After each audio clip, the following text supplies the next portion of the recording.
Hello and welcome to Monster Girl Mondays, the show where we rank all of the girls from the Monster Girl Encyclopedia series.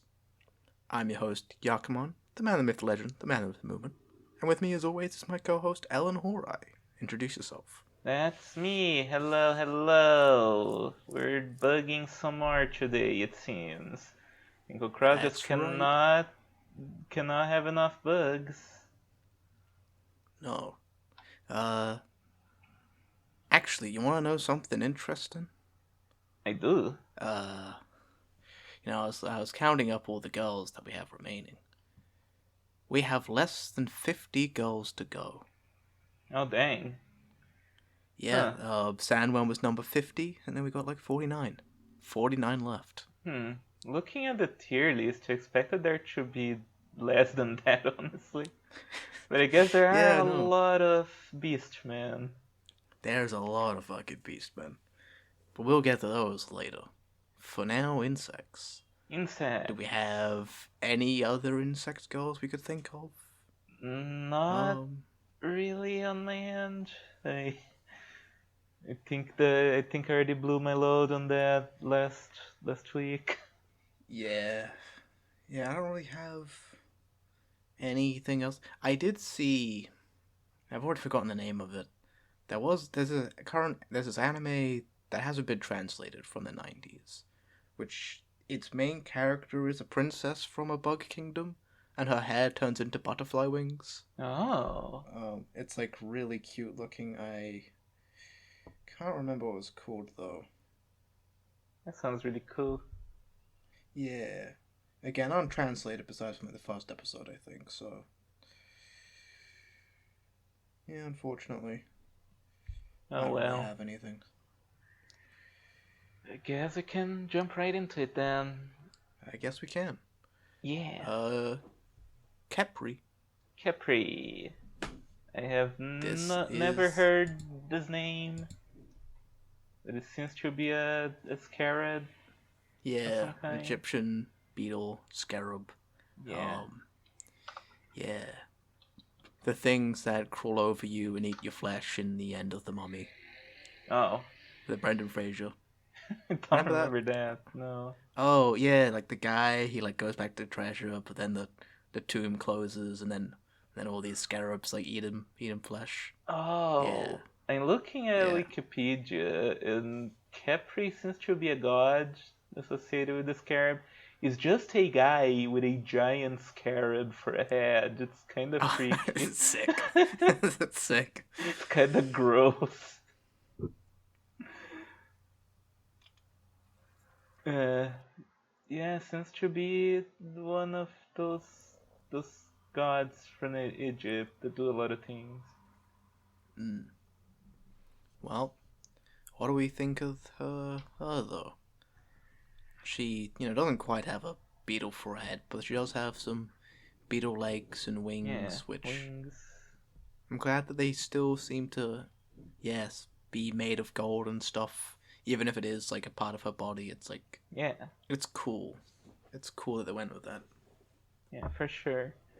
Was kind of like part of the armor she's wearing. It fits well with that. Yeah, she's cute. She has that Mizugaki expression. She's riding a big black ball that could be a dark She matter, I is. guess. It does seem like she's riding, yeah, dark matter. I don't know what that's gonna be. It doesn't seem to be, having sex with her the same way dark matter Yeah, does, but we'll see how that sort of plays in later, I suppose. yeah. It's a lot less horrible than the dark matter, at least. Yeah. Um. Yeah, she's cute. I do like the braided hair. It's quite nice. Quite unique The as well. I don't see a lot of this type of braided hair. Yeah, like a French braid, but like with an Mm. actual hanging braid from underneath. I don't Yeah. know what this would be called. If you know, comment down below and educate us fools. Yeah. Any hair expert, any braid experts. Yeah. Yeah. I don't know, her headpiece is pretty cool. Her like outfit overall was pretty cool, pretty, you know, yeah, alluring. Um, Yeah, it's quite nice.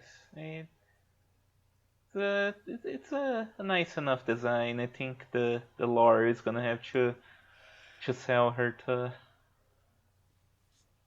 yeah, yeah, definitely not as like immediately, draw dropping as the Pharaoh Yeah, or some other, but it's yeah, hopefully better than this figure yeah. though. But if Hopefully we it's not as stupid as that. but if we have like the pharaoh like standing tall, sitting on her throne, and then this little fucker sitting on like the armrest, and Mm. that's like her second command, that could be kind of cool. Well, without further ado, Capri, family beetle, type arthropod, habitat deserts, ruins, nature devoted, loyal, diet airborne monster manner, and the essence of human men. I feel like you said ruins there. I am easily influenced in my vocabulary. Um, I do just adopt things where I'm just like, you know what? Oh, so Vitamins is better than vitamins. so it is my fault, is what you mean. Yeah, that's what I'm saying. Yeah. Uh, I'm glad to destroy the English language. I've also started adopting the word snazzy. I've been saying snazzy a lot more. Who Nazi. could deny the snazzy of that? And I'm like, yeah, I like saying it. And I got Oh that from yeah. Patrick Warburton, so there's a little bit of American twinge when I say it as well. The snazzy of that is, yeah, it's Nasty. cool. Now let's see how snazzy this girl is. Yeah. Capris are golden scarabs that live in colonies. They appear mysteriously and take up residence in deserted desert ruins that have lost their original masters, the pharaohs. Capris are skilled in manipulating monster mana. They gather ambient mana as well as the mana monsters emit, either through normal release or via copulation, roll it into a bowl, and store it in the ruins where they make their homes. Oh, so It's dung they're like beetle. dung beetles. Oh, oh, oh no. Capris will swarm a human man who wanders into these ruins and take him to the royal chamber. They entertain him warmly as they mate with him one by one. They bring out the rolled up mana they've stored in anticipation of his moment, and each Capri pours her ball into him. The mana revitalizes his body, libido, and potency so that no matter how long the gala continues, he will at no point suffer from fatigue, flaccidity, or failure to produce essence. Those three F's. Once he has been doused in mana while copulating and the grand spheres of mana have been successfully poured into his body, he transforms it into a mighty incubus. Even if the man had originally been unwilling, only participating in the Capri's festivities due to their coercive pleasure, he finds his mind now changed. As he grows more powerful as an incubus, he begins to seek the Capris out for himself and direct them with carnal commands, rather than just being taken advantage of by the monsters. By the time the entire colony has tasted his essence, he is no longer the slave but the master, taking them with his inexhaustible craving as they bend in servitude to his essence. Thus, a new king of the Capris is born and ascends the heretofore empty throne. Now that they once again have a ruler to serve, the Capri's true nature is revealed, one of absolute devotion. They lay all they have before him, as his servants, soldiers, and wives. They tend to him, preparing him food, and staying at his side throughout the night. The new king lives in ruins made lavish by the hands and dines on banquets they prepare with love. He takes any Capri he likes, whenever he likes, however he likes. All the Capris in the country are both in his servants and dear concubines. As such, every Capri, from the sweet, slight servant Capris to the hale and heroic soldiers, to the tall, stern, and seemingly asexual, Huh. State Minister Khepri hopes to be needed by him. They are always ready to offer their flesh to their king under any circumstance. The king has but to address her, and intercourse will begin at once. It is a Khepri's delight to serve and please her king. To her, being chosen by the king as his consort in sexual activities, being wanted for her body, is a joy and ecstasy above all others. Just as it is for the pharaoh, the Khepri's goal is the restoration of their lost kingdom. The wreckage surrounding the king's throne will thus transform into a monster realm. Now he rules, whether as a responsible administrator, loving and penetrating his subjects on a daily basis to create an emerald monster realm, or indulging himself on a daily basis in yielding flesh in the most dissolute debauchery to make unproved domination. Fuck me, this is a long running on sentence. Debauchery to make an umbral dominion is up to him, the chosen king. Damn. Ah, fucking hell. Really went on for a while without a single comma. Yeah, without a single period either. Yeah. Okay, so this is, I guess, a better version of the devil bug in that, yeah, they swarm you, but only if you go wandering into ancient ruins. So it's not like this thing Yeah. will pop up in your room at 2 a.m. and scare the bejesus out of you. But also, like you get hit by all the mana and become their king. I can see the fantasy there. Yeah, I mean, I certainly enjoy it. I think the rolling up of the mana balls and like dung and putting it into you is a bit weird. Yeah, that And I'm part's like, silly. I don't know how, I don't know how that works exactly. They just sort of do. But like hey, it's good to be king. It's good Yeah. to. I certainly wouldn't mind having, Capri's at my command, do whatever I want. Um, yeah. Yeah, Yeah, keep no, I like it. imagining the anime pervert like, wanders into this ruin and then like a bunch of black balls of goo start coming at him. It's like, ah, no! And then he gets swarmed, and when the rest of the party finds him, he's like the king of these girls. But then like the tsundere Yeah. of the party drags him away. It's like, no, my kingdom. uh, yeah. Yeah, and we have like, we don't see it, but we do have, of course, a nice harem, of, there's, yeah, tall heroic ones, there's stern ones. I don't get. Yeah. Yeah, there's a state minister who's seemingly asexual, That and is yet, weird, yeah, yeah. It's like, I guess it's supposed to be like, oh, she's the secretary kind of girl who's like all serious and stuff, and she's like not interested in sex, but then you order her to have sex, and turns out she's a slut, secretly. I suppose so. Yeah, no, the desire to go on an adventure, yeah, become a king. I get it. I Yeah, get it. It's pretty cool. this There's not is cool. enough about these girls themselves that like make it particularly interesting. Um, but it's certainly better than uh the Bicorn. Oh yeah, Yeah, you're getting. yeah. It does not require you to fuck a horse. It does require you No, to get covered in giant dung dung, balls fucking. of mana, but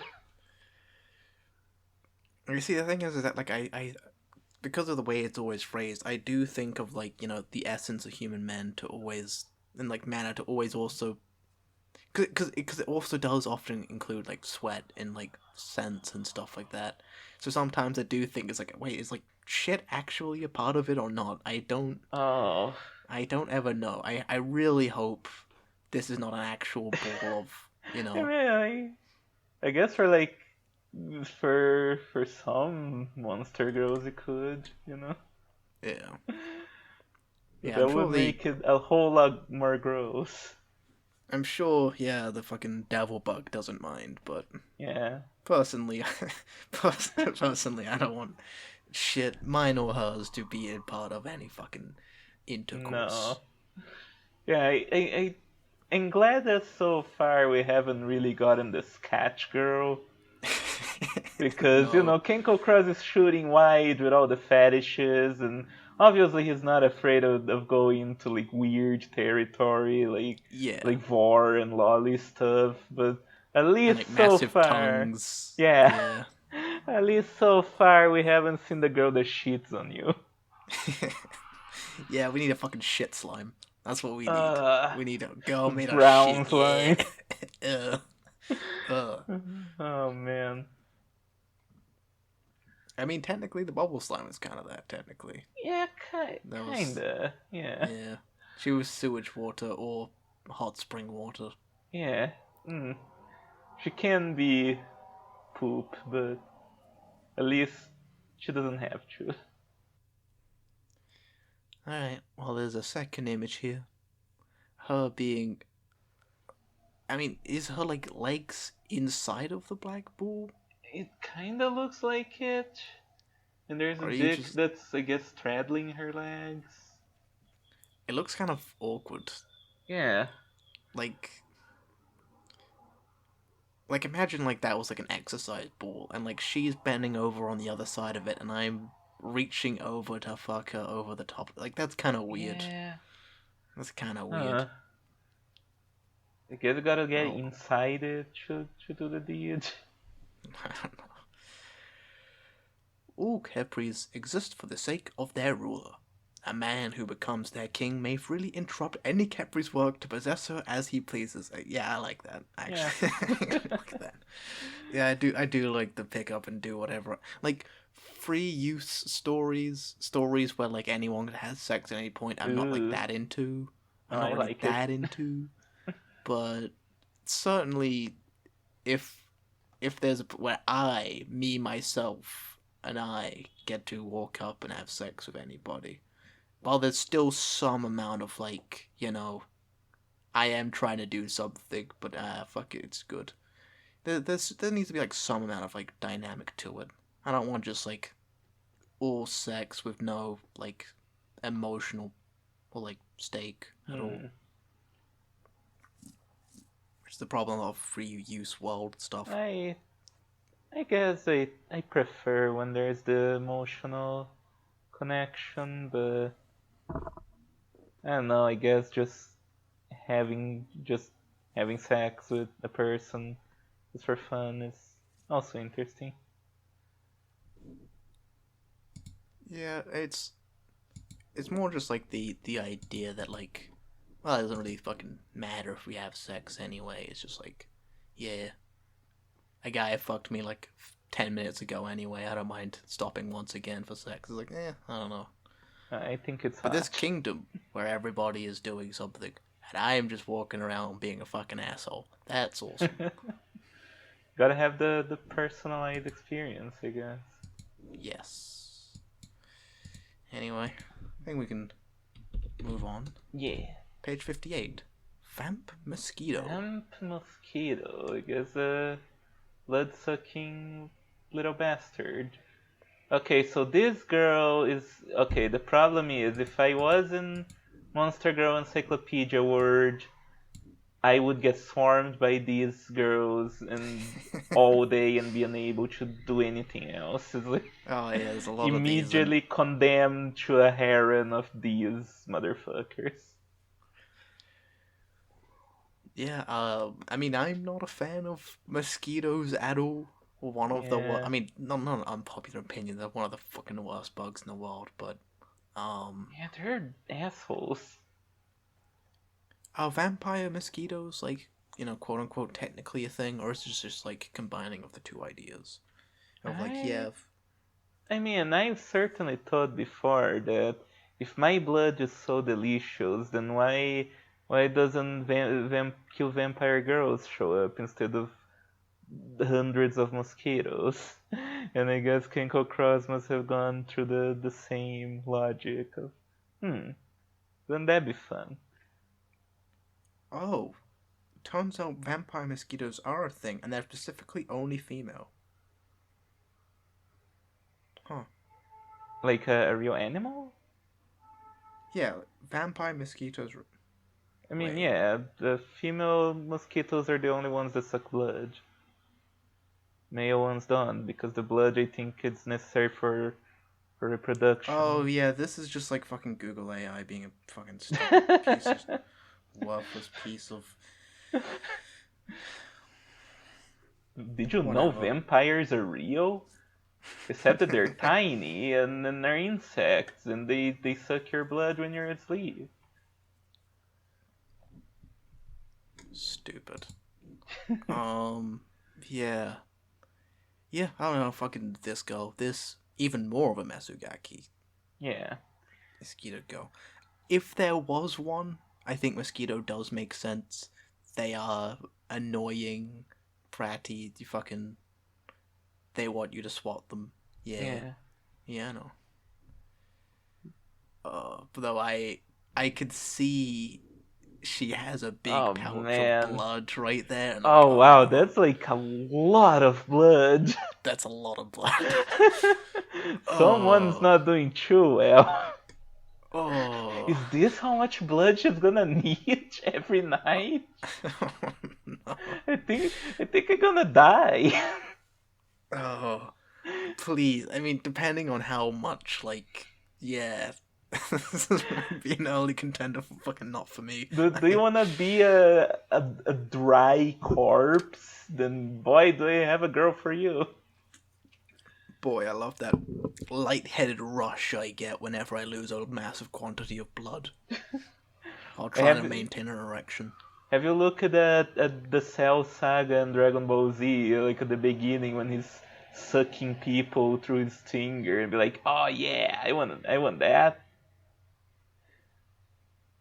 Oh. Man. So other than that, this is a pretty decent design. Yeah. I like the colors of it. I need to know what the hell's going on with her nipples. They're being covered by a ribbon, I think. Yeah, but like her left nipple, alright, was kind of squished in a really weird way. Not sure what's going on there. Yeah, I don't know. It seems there's something pushing the boob down, but I don't know what it is. Oh, maybe she needs to suck more blood because it inflates her chest.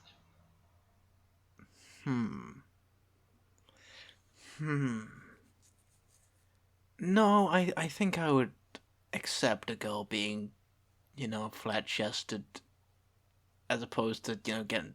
Yeah, no, don't suck any of my blood. You can have no tits. That's fine. Yeah. I don't need. Unless it's like a one-time thing, Then I can slowly grow them over time. Yeah, that could be cool. Yeah, the thing about me is that I can see the appeal and the hotness of like blood play when it's a little bit. But at the same time, I feel I'm a bit too much of a coward, so if I see a little bit of blood during, sex acts and stuff, it feels almost like a bit of a turn off. Yeah.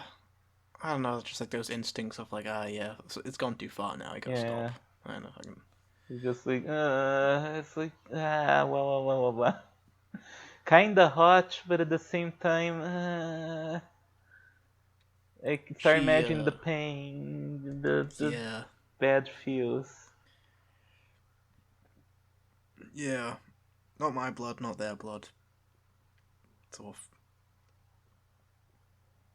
However, we also see, not really however, we see in the middle she also has another heart-shaped thing that also seems to be more blood. Yeah. Yeah. It does then go onto a stinger that points to her crotch. So maybe that That's can true. get up and then she stabs you with that. This is actually really good. I Yeah. actually think this is a really cool. Like, her outfit is great. This is a Yeah. great color. This is a great outfit. It's like very lewd, but in like the see-through for just the shoulders, I actually really like as Yeah, well. that's cool. Yeah, I have no problem with the design. I just, we have to see where it goes. Yeah, it's not looking good though. Yeah. Yeah. Alright, let's read it. Vamp mosquito, family fly type arthropod. Are mosquitoes and flies that closely related? I'm not sure. I wouldn't be surprised, but Yeah, but I also wouldn't be surprised if it's like actually a fly is closer to a horse than to a mosquito. Did you know that? Sometimes it be like that. Anyways, habitat, forests, waterfronts, and wetlands. Nature mean. Diet, the nectar of flowers, and blood, in parentheses, of human man, etc. The vamp mosquitoes are arthropodal monsters known as the vampires of the insect world because they bite and suck humans for their blood. These monsters are wily, wily. like Wile E. Okay. Coyote. Oh, I see. The monsters are wily and deliberate in character. When a vamp mosquito spots a human man, she flies about him for a while, only attacking when she knows her strike will be certain. While in flight, her wings produce a distinctive sound that destabilizes the listener by both drawing their attention to her and making it difficult for them to focus and take appropriate precautions. Oh, right, so she makes mosquito noises. Okay, that definitely sucks. Okay. As a result, her prey may find that they have been caught in the embrace of the vamp mosquito and deprived of their blood before they even realize it. Though vamp mosquitoes favor the blood of man, they feed mainly on the nectar of flowers. They suck blood discriminately, mostly as an accompaniment to intercourse. Provides nutrients used for egg laying, and also informs the vamp mosquito about both the man's blood as well as the essence contained in his blood. She uses this information to make her womb more receptive to both substances. In other words, sucking blood helps optimize her body to bear his children, making it more suited to conceive with her new husband, and preparing her for the inheritance of his bloodline. Thus, blood-sucking is a kind of marking to vamp mosquitoes. They aim not just for his blood alone, but for the man as a whole. A companion. A vamp mosquito injects her prey with poisonous saliva when sucking his blood. The poison inflames the bitten location. The man itches for pleasure. No. Kangaroo Cross, that's the worst part. Kangaroo Cross, that's the worst part. You piece of shit. I thought it was gonna go like, oh, she injects you something that makes it hurt less or something like that, but no. Instead it makes you itchy.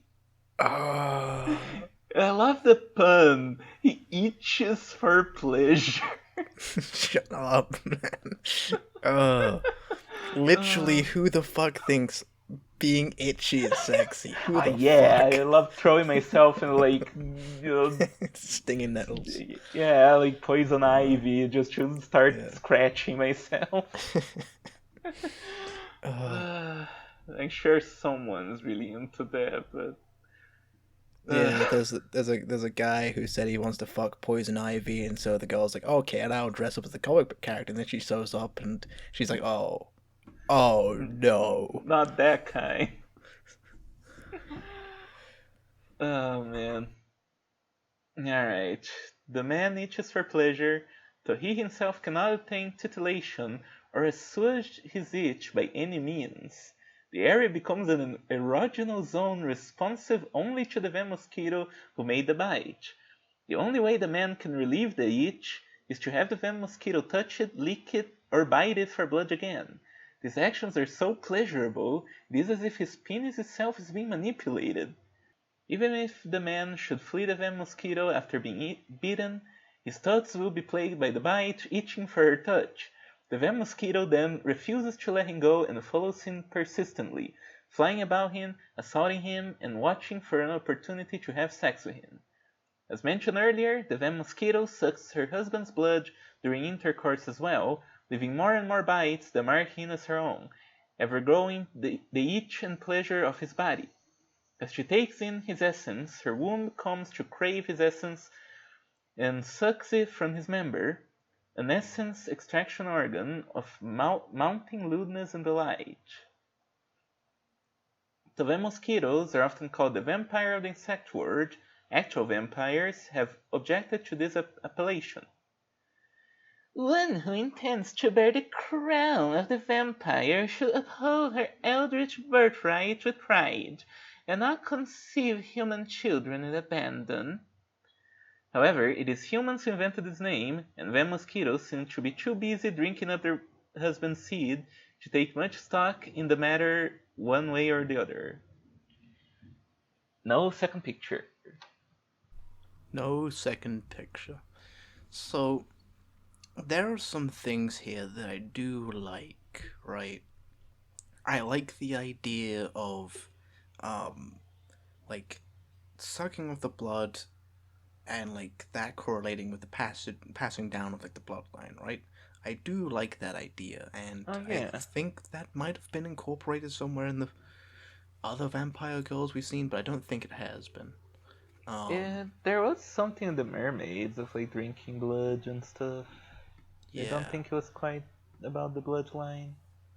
And I think a lot of people, not like necessarily to me, but I think there's been like the idea of a girl putting her mark on you, which you can only get full release satisfaction from going back to her. I think is something that is appealing to people. However, this is all under the context of you need to be bitten by a mosquito and feeling itchy. And just a burning rash. And I don't like it. I don't like it at all. It's got some cool ideas. I just think, why would anybody want,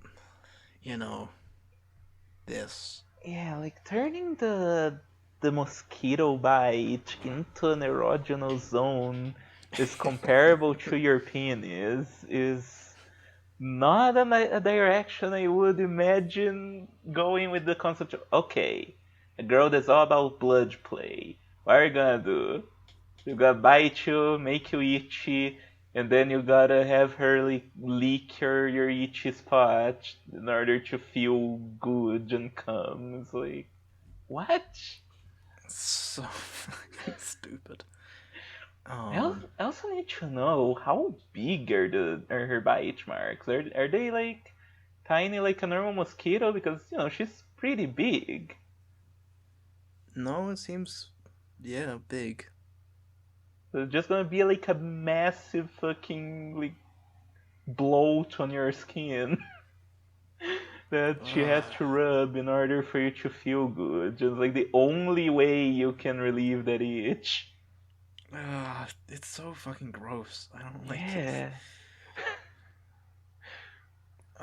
I do like this bit of lore. The idea that they're cool vamp mosquitoes and vampires. Yeah, they sort of like they don't.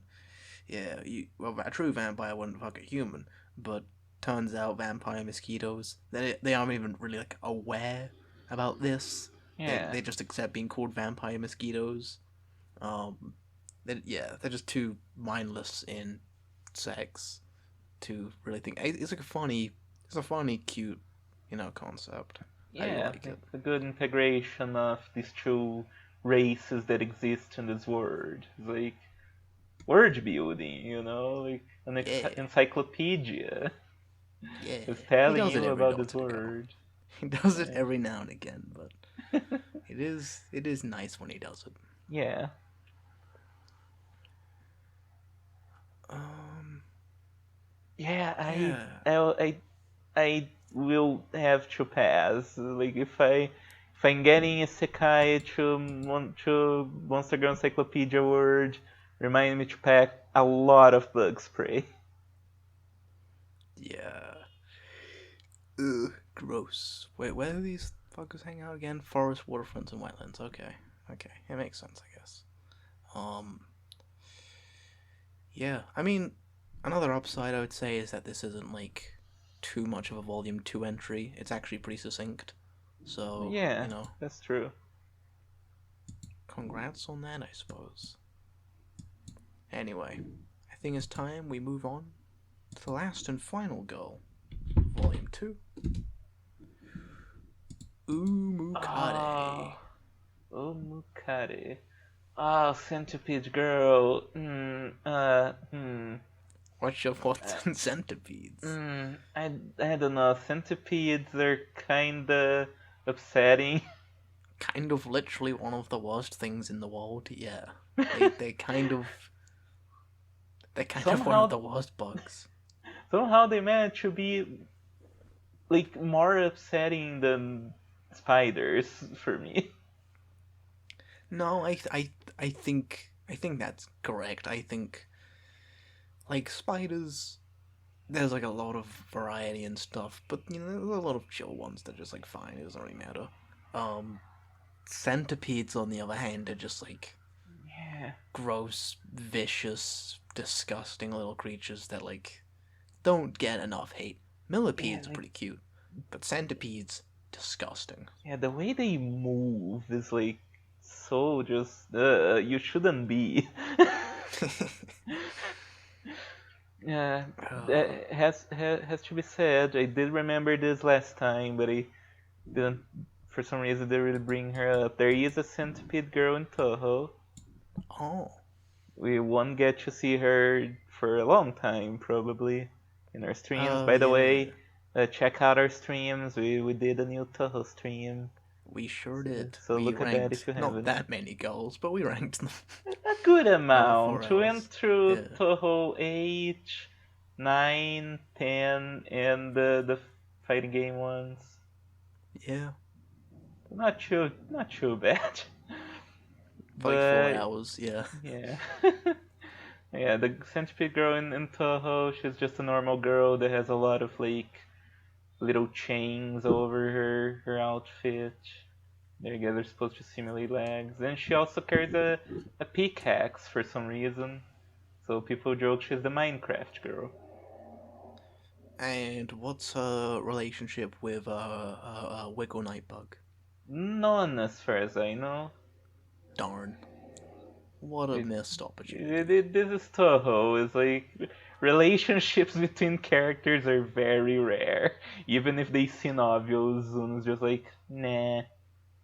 Rigo, who's that?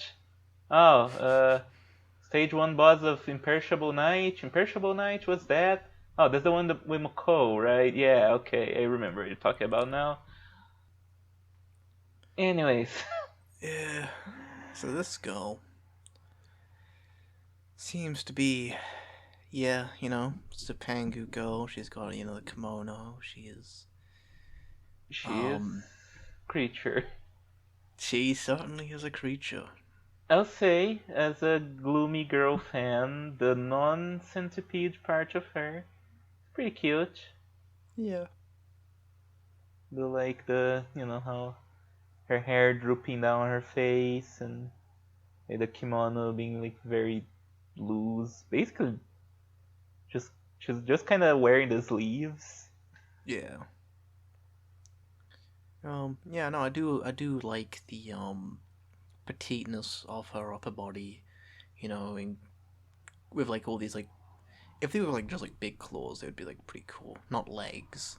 The legs kind of make it seem like this. Knowing these are centipede legs makes it ugly to me and like off-putting. But if this were just like regular claws, it'd be pretty cool. Yeah. But yeah, no, everything sort of trails down. We have this weird goo and all these tattoo marks that all Yeah, the lead down tattoos to are this cool. talesman. I guess that's That's supposed to cover covering the the crotch. vajayjay. The Yeah. Makes it seem like a cursed, taboo thing. Oh. yeah. But then you look down and holy shit, she's so long. Okay. That makes Like, it even more upsetting. and like the end actually is like a fucking centipede. Like this. There's Yeah, got these like big fucking pincers. yeah. That's dripping as well. It's disgusting. Oh man. Like, could I love a centipede girl despite thinking that her centipede body is disgusting? She would have to have a killer personality. Yeah, I mean,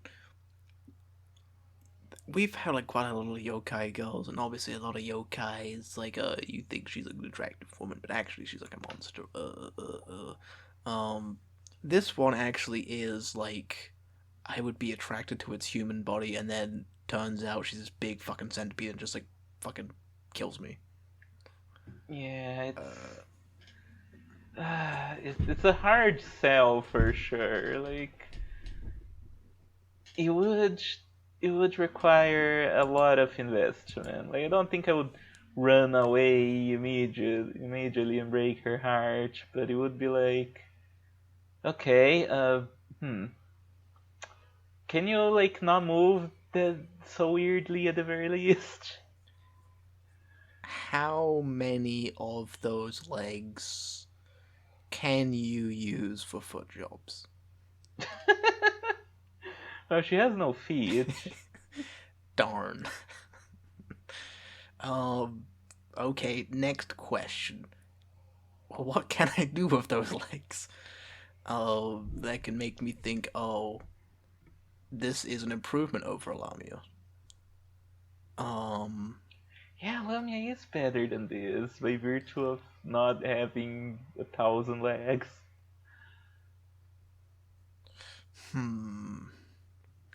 I'm trying to come up with creative uses for this, of like the ways she could use her tail more interestingly. But I guess you can't. could I can ride only. on her. Yeah, that's true. If you have a big family, you can put all your babies on Oh. the long tail and then just scooch, you know? That could Yeah, be but we can also cute. do that with fucking Lamia as well, can't we? It would be Yeah, a they more should. bumpy ride, but we can. Yeah. Lamia has less stability.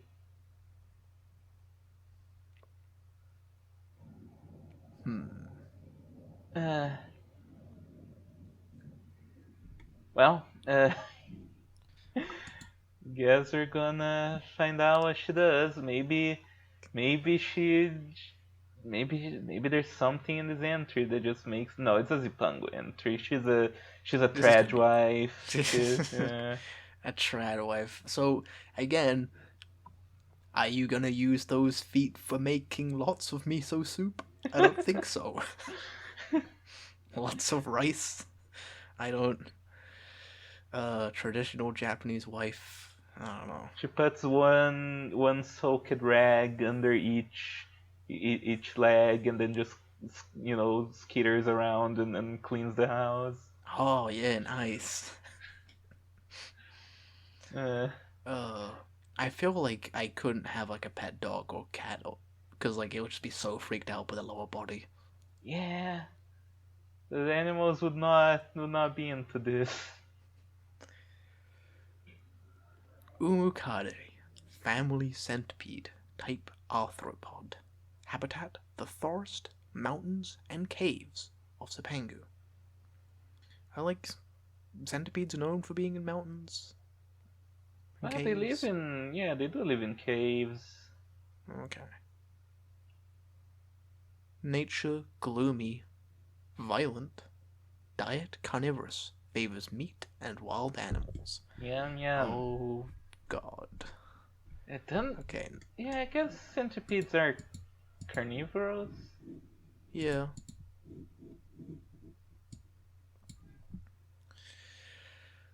The Umukade, or Great Centipede, is a monster with the lower body of a centipede found mostly in Zipangu.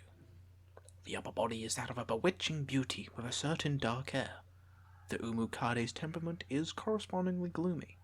Even so, the Umukade are quite violent and aggressively attack and violate human men on sight. As such, they are one of the races categorized as Kaibutsu in Suppanku. They favor cold, damp places and typically live in thick forests, deep mountain recesses, or caves, coming out before humans now and then to seek a man with whom to reproduce. Umukade contain very powerful venom in their bodies.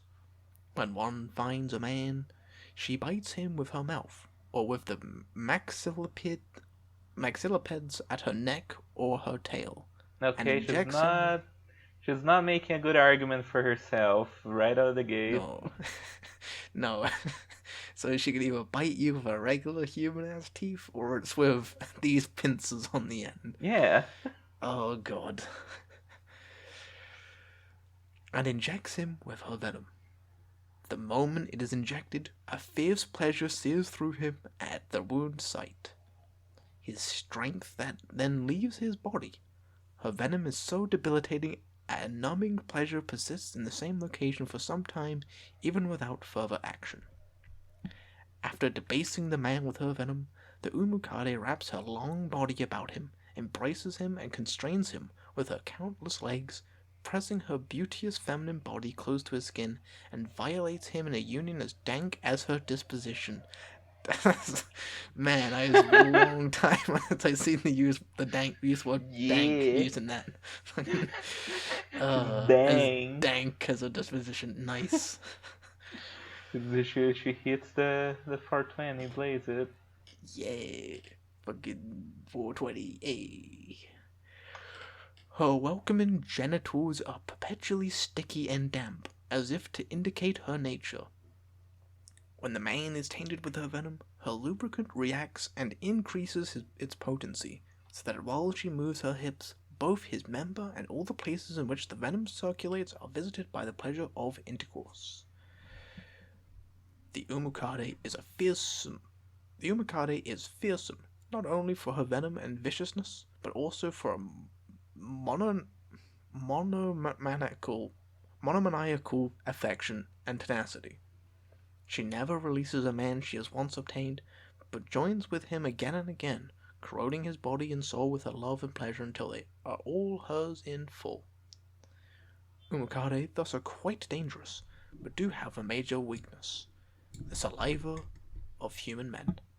They are quite resistant to their own venom and are rarely corroded by it. However, their venom bonds with men's saliva, it magically converts into a different sort of poison to which they lack resistance.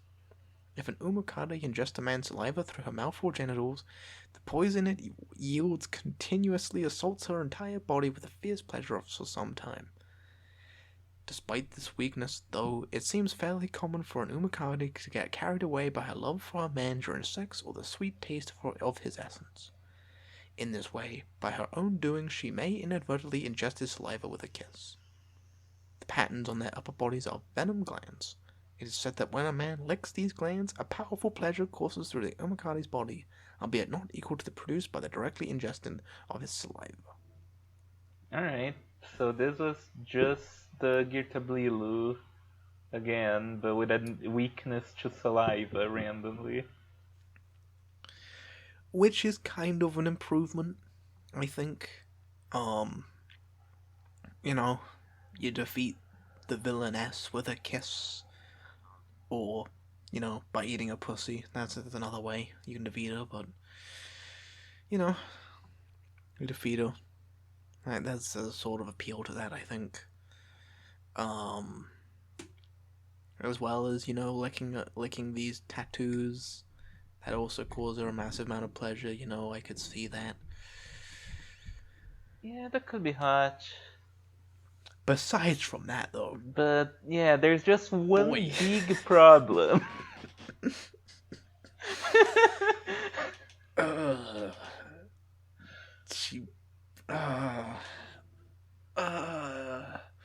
Yeah, this one is a pass. I'm sorry. I'm not brave enough. No thanks. I I'm mean, it's sure probably someone out there is like, oh, come on, like you like the spiders, but no, not this, and like, yeah, deal with it. yeah, yeah. No, there's nothing about the spiders besides from what was like the it was like the second ever bottom tier, I think. What was she called? Oh no, it Fucking was the tarantula. first bottom tier, Oh yeah, the first, yeah. Oni Ushoni. Oh, Ushioni, yeah. Ushioni is disgusting. That I didn't like. She's not like as disgusting as this, but that was also, like just kind of like a hairy spider lady that was also just stupid. Yeah, So it's not like a spider can't be bad. Um, can't invoke these same feelings. It's just that centipedes are legitimately worse. yeah. Centipedes have always been worse than spiders. They are, just, and I don't like being bitten by those pincers, raped, debased, fucking her dank pussy, and then you know, Okay, if you can get high from licking that pussy, then maybe there's something there. surprisingly though, she's not much of a tread wife. It seems though. Yeah. It also just seems the only thing she does is rape you. I guess. Um. Yeah, it's just should bites you, injects poison and then fucks you a lot. And it's like, no, thanks. I don't need to be under the effect of terribly debilitating poison. Because who'll also fuck me a lot. Most of these other girls. I would Yeah, rather be with a job than this. yeah. That's, I don't know what you mean. Um, I will also say this though, as I was reading this, and the way it described her as being like, dark and gloomy and sort of damp, and like comparing that to the way her vagina is, I'm like, okay, I kind of see why I'm into gloomy, stinky girls, is because they didn't. I've never thought of it that way, but it's like it was phrased like, yeah, they're also, yeah, vaginas are wet and dirty, I suppose, and so Yeah. when you see a girl that is also wet and dirty, or it's like, ooh yeah, Hell yeah. um, sticky and damp, yeah, It just makes it better. yeah. No, I never thought of it that way, but yeah, I guess that is a part of the appeal. Ugh, Not with this one, too. not with this one. Well, now moving on to the 5 extra girls we have. Yeah. Right, first up, Green Worm. Green worm. Ah, it's worm. Again. It is Worm. Ah, she's. Though I think this is more of a caterpillar, really. Yeah, that she is. Huh, she's, funny. She is funny. She's It's kind of kind of funny. That's like goofy. She has like the little, the front. It looks like she just has very tiny, stubby legs. Yeah, and like she looks like she has like massive sleeves and there's like tiny little hands. Yeah. Yeah. Yeah, kind of looks like a pajama set. Yeah. She's cute. I like her. She has a. I can imagine his tail like not actually being real and like this is where her feet end. So Yeah. it's like Has a zipper on her back. uh, This is where all the monster girls are gathering. See, I am monster girl too. I'm like a worm. No, you don't look anything like a worm. It's like a green worm. Okay, a green worm. Sure, you can enter. Cool. They don't suspect a thing. And the next one enters the show and it's like, well, what are you supposed to be? And it's like 3 kids in a trench coat and it's like, an Oni? Look, we have extra hands. We're like, Yeah. Like a hecaton Greek guy with a lot of hands. yeah. Wait, what's the fucking Street Fighter character? No, Mortal Which Kombat one? character. Oh, With more Goro. brains. Goro, yeah. Yeah, we're a Goro. We're a Goro girl. That's what we are. I mean, That's what I am. Yeah. Oh man. uh, She's funny. she is funny. I like her. She might be the first daughter tier we had in a while. Maybe. Cause honestly, there's no desire of mine to do anything to this girl other than just hanging around her and see all the shenanigans she gets herself Because she has into. such a silly face as well. Yeah. And I really like a headband as well. That's like a really cool little. I don't know how it works, but it's cool. Yeah. I just like cute all around. Yeah, did she like. Yeah. I like her. Yeah. She has like a green rose on her neck. Yeah, seems like it, yeah. Which is yeah, a little bit elaborate for a design like this, but Yeah. I don't know. I feel like Kenka Cross always adds a little thing around the neck. I don't know why. Sometimes it's kind of yeah. like it's like not needed. You don't need an extra thing, but it's fine. It doesn't like it's not like distracting. It's not like bad.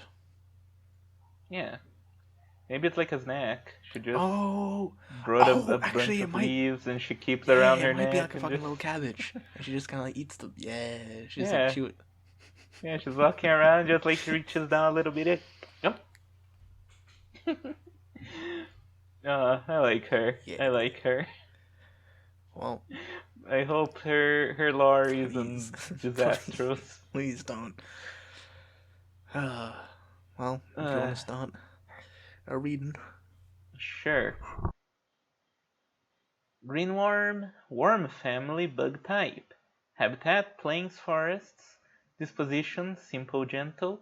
Diet herbivorous, fruits and vegetables, etc. A caterpillar monster with a soft, squishy green body that is the larval form of the butterfly monster Papillon. They are a docile race with low intelligence and move slowly, but when danger approaches, a strange smelling secretion which causes those who get a whiff to feel exhausted trickles out from the antenna on top of their head, neutralizing enemies. I forgot how rough the The punctuation is yeah. voluntary ones are. Yeah. This race has a farm specialized for feeding to obtain the large amount of nourishment necessary for maturation into an imago. Imago? Yeah, imako. It is like a Imago? term for like an yeah. Yeah. Yeah, I looked ahead, and it seems to be the name of a worm arc, so I figure it was something to do with insects. When these persistently voracious girls spot edible fruits and vegetables, they go into a relentless munching frenzy. This is their ordinary leisurely stage where lie and will even become engrossed and keep eating all day long. On the other hand, even if they were to spot a man who strikes their fancy, the most they do is climb up a man's body and try to cling, so these monsters are basically hardly dangerous at all. Okay, I like this. However, as they head towards the goal of maturation into an imago, changes occur in the nature of individuals with sufficient stores of nourishment. Their interest in men increases exponentially, and at the same time, the odor of the secretions from their antennae also changes to be enticing to men. It consists of a mixture of the secretion they had to begin with and the fragrance of all the fruits and vegetables consumed up to that point. So the secretion of individuals who preferentially fed on Mammono realm produce okay. In particular, has an extra strong and sweet fragrance which will attract men even more strongly. After wrestling a man lured near them by this, they take his penis deep inside the vagina equipped on their lower abdomen. In this joint state, they make a shell around them and with their solidified secretion, shutting themselves inside the man and entering a chrysalis stage. Even after the target of their appetite changes from food to the man, it remains as voracious as ever, and they will be constantly joined together with the man, copulating non-stop inside the cradle-like chrysalis. Their body, which is specialized precisely for this moment of feeding, is a soft, squishy lump of flesh that applies pressure to the penis being held deep inside. They repeatedly contract their body with like when a caterpillar crawls on the ground, providing endless pleasure and continuously milking semen. Additionally, it is said that they make the men drink their own secretion via mouth-to-mouth feeding during copulation. The secretions condensed with the nutrition that they had continue to store up until entering the chrysalis. It serves as food for the man while living inside the chrysalis. It sustains his life and keeps his body healthy, while also giving him the energy and stamina to continue copulating without getting worn out. Moreover, the effect that causes exhaustion upon smelling it also remains, and every time the man takes in the odor, his lower body will lose strength, and he will sloppily ejaculate inside it. After entering a chrysalis, they spend their time inside it transforming their body into an imago. By doing this while being satisfied by their husband's semen, they construct the optimum adult body for being impregnated by their husbands and at the same time instill their husband with expert knowledge of their body.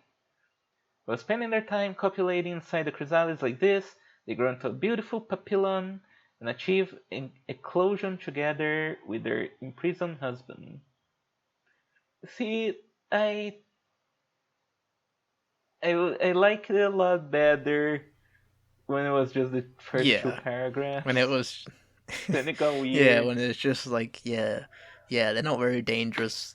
They have some weird smelling power, and they just like hang to around. eat. And if they do like you, they'll just sort of cling on to you. They won't really, do much. Yeah, that's fun. And I do like this idea. Maybe not for like this, but like I can see myself like because the way this is gonna go, there's gonna be like a butterfly go, obviously. The papillon. And I can see that like if I was a little bit younger, and I was with a younger girl herself, and we get inside this chrysalis, and we sort of evolve together. She a big beautiful butterfly, me a big man, and like that going forward. I can. Yeah, that's a cool idea. Yeah.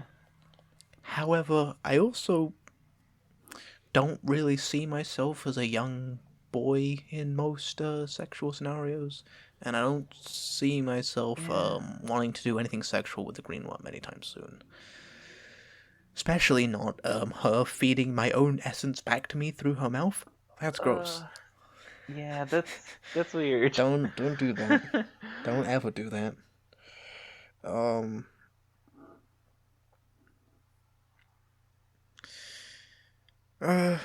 Yeah. Yeah. It's that I don't hate the idea.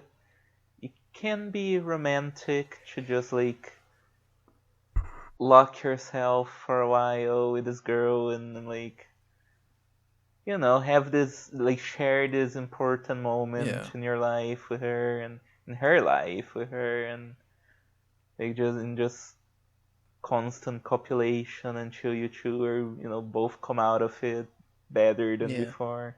It's a cool idea. I'd like to be like a NEET for like. I did spend some of my growing up being a NEET for a couple months. I can, if that was instead having sex with a cute girl, that would be a much better time. That would have been a much better time for me. Yeah. But, for sure. But, I don't know if as I am right now in life, it's kind of hard to be like into that.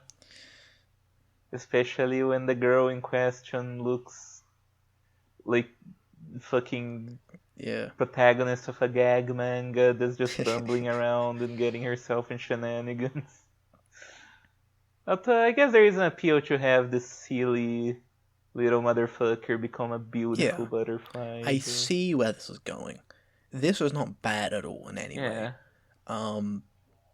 It's just like, yeah, Other than yeah, the mouth, yeah. secretion eating, I guess. It's just like something I don't really, yeah. Some good ideas, a strong idea. Um, and I think we can move on to an adult form, Yeah. Papillon. Segueing straight into it. She becomes a beautiful She sure does. butterfly. I don't know how the guy from Bug's Life speaks in English. They can do an I haven't impersonation. seen a Bug's Life since I was a wee boy. Um, so I don't know. Yeah, me neither, but I did own the movie on cassette, so I watched it a lot. I actually, I don't really remember much of that movie, but I do remember even more. Because the DVDs would always come with like a little short film that they used to play, like at the theaters and stuff. Um, and I Yeah, those are do, fun. yeah, I wish they did more of that. Fucking, instead of making 2 movies a year, just make one a year with a little short film. That'd be nice. Regardless, anyway, Yeah. I do remember more the two old guys playing chess. That that one, I Yeah, I can remember remember that that. one like it's fucking front and back, like in my mind. Like, yeah, I don't know Yeah. why. Uh, It was Yeah, just really good. Like the kind of thing that sticks with you because like you don't realize for a while that's the same guy playing yeah. with himself and it's just funny. Uh yeah. Anyways, Papillon, Papillon, she's pretty. she She's very is. pretty. Um, yeah. I mean, it's kind of hard to fuck up a butterfly girl. She, like being beautiful is a part of their thing. So as long as you can get the aesthetic colors down, you're pretty much good. And I think this does it Yeah. pretty well. I think the outfit, the wings, um, everything is like so well choreographed in its colors and its like placement. I am like, yeah, I I also have to give it to Kenko Cross that instead of just having the little sucking thing that butterflies have, he kind of incorporated that in yeah. different ways. Like her hair kind of looks like She's a that, and also she has like straw. a little Yeah, she's a spinning little straw in a straw. pouch with all those Yeah, fucking flowers. Yeah, that's so good. That's so good. good. Um, Kenko Cross cooked with yeah, this he one, did. huh? I'm having second thoughts about the silly green worm. Now maybe I wouldn't mind if this is what she looks like after. Yeah. Yeah, I like all the subtle little love hearts around. Yeah, yeah, and the wings and the clothes. Yeah, Yeah. it's really good. You did sacrifice the green-haired girl with the blonde-haired girl, but that to me that's like equal. That's equal to me. I do like the green hair more, but I guess there could be one with Yeah, green yeah. hair. That's how butterflies are. They're all one. They're all beautiful, different. Yeah. Uh, Oh yeah, that's just a really solid design. She's a I love the like how she looks sexy, but also while basically wearing just a big dress that other than like having some cleavage doesn't have any like anything exposing too much of her body. But to be clear, I do like when the girls are wearing like skimpy outfits, but it's also cool to just see one that wears a modest outfit that still looks yeah, sexy. yeah, yeah. No, the dress itself is definitely yeah. It's good. Good amount of cleavage. Good amount of yeah. The legs are sexy. It's good. It's really good. Yeah. You know, yeah, yeah. Well, Yeah. we can probably go into the reading. Papillion. Papillon family. Bug type. Habitat. Plains, forests. Disposition, devoted, warm. Diet, flower nectar. Kind of funny how I believe the Mothman was Papillon family, and it took like a really long time for there to be just a regular butterfly girl. Was it Papillon family? It might have been. Yeah. Yeah, Oh well. I think so.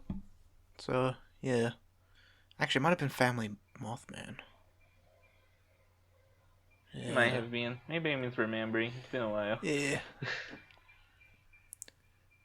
A butterfly monster with beautiful, colourful wings and the grown form of a greenworm. Having the form of a lovely maiden, if they dance through the sky, their wings shimmer with sunlight, captivating the eyes of those who behold them. It is said that alone is enough to charm the hearts of men. They are considered beings that symbolize spring, and as if to embody this, the insides of their heads are filled with warm happiness. Due to their warm personalities, they treat anyone with gentle kindness, calming the hearts of those who come in contact with them just like the spring season. She's my girl Lily White. They show warm affection and devotion towards their husbands who emerge from the chrysalis with them, as if to repay him for copulating with them countless times inside the chrysalis and providing manna. Shrouded in a sweet, florid charm more so than an obscene allure, they do not attack human men or directly seduce them. If their husband doesn't desire sex, they seem to be very happy just spending time at his side and will just try to exert every effort to make their husband's life more pleasant. However, as an imago, the papillon is a form specialized for reproduction with the goal of producing offspring. While having sex countless times inside the chrysalis and memorizing the place where the husband looks and touched them, their body matures into an imago and becomes specialized for arousing their husband's desire. During the larval phase, the odor alluring to males is only released from the feelers, but a papillon's entire body is covered in a sweet fragrance mixed to even more in line with her husband's preference. On top of that, from all their experience of having sex with their husband inside the chrysalis, their body transforms so that they can induce even greater pleasure than their husbands, resulting in more semen and making it easier to get pregnant. They know this through their own experience. In other words, their mere presence alone will excite their husband's reproductive urges and spur him to seek intercourse. For that reason, they just remain by their husband's side, beautiful and devoted, so they can always be ready to receive him. The larval form specialized for eating is hungry all the time. The same thing can be said for their imago form, which is specialized for reproduction. Likened with spring, the inside of their heads is filled with happiness, just as living with their husbands even without sex. So at a glance they don't appear to be hungry, but in their heart they are drooling for more, hungrily longing for intercourse to deliciously eat their husbands and add to their happiness. Still, in the proper sense of eating, just sipping nectar for a small amount of flour is sufficient. However, if a large amount of treats are right before their eyes, they'll show themselves happily eating with an appetite that shows no sign of abatement. Among the papillons, very rarely there are also those who become a chrysalis and mature without having been able to require man, and their nature is different than that of normal individuals. Since all the nourishment that was originally meant to be given to a man inside the chrysalis is retained inside the body while their adult body is formed, the result body is more voluptuous and plump, and tends to overtly exude sexual charm, and they openly flaunt their allure to approaching males. They still won't attack men or directly seduce them, but in this way, individuals appear with a mode of life specialized for getting their hands on a husband one way or another. So this one came across was like, what if you had a wife that doesn't want to have sex with you all of the time? Yeah. What a concept. Yeah. Could just like cuddle and spend time together, having fun. Still satisfied. She's kind of technically always hungry, but it also translates into like a moe. She just likes eating flowers constantly. The nectar of flowers. Yeah. Yeah, no, this is nice. I definitely like this quite a bit. Just a nice girl. Just like a good, pleasant And person to have around, and yeah, she forms out of the chrysalis into your ideal woman in a lot of ways. So she could have green hair. yeah, Um, yeah, yeah, that's cool. yeah, yeah. No, I can definitely see. Yeah, we're gonna separate these two on the tier, and yeah, I can see where it plays them already. Yeah, Yeah, just good. You know, spring, good. yeah. Yeah, Can you imagine sitting with her in a field of flowers and just having a good time? And there's nothing too weird about like the sex. She just has sex with you, and yeah. I that's really cool. think It's not gonna like paralyze you with no, pollen or no. It's something. just about this coming of age, and you both sort of forming into each other's ideal partner through it, through this like literalization of the chrysalis, and yeah, Yeah, it's awesome. it's a It's a narrative, a freak of a tricky narrative. narrative, one might say. Yeah.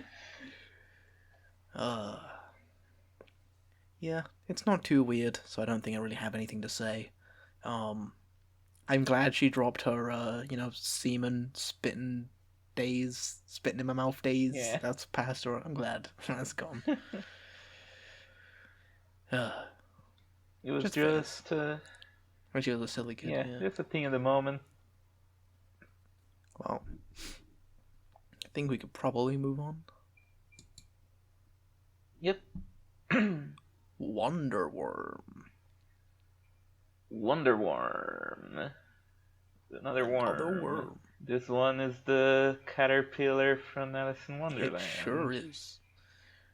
It was always, fucking, just absolutely cooked. Yep. And even here, she is smoking from a hookah. Yeah. Alright. Yeah, she's got the big booba.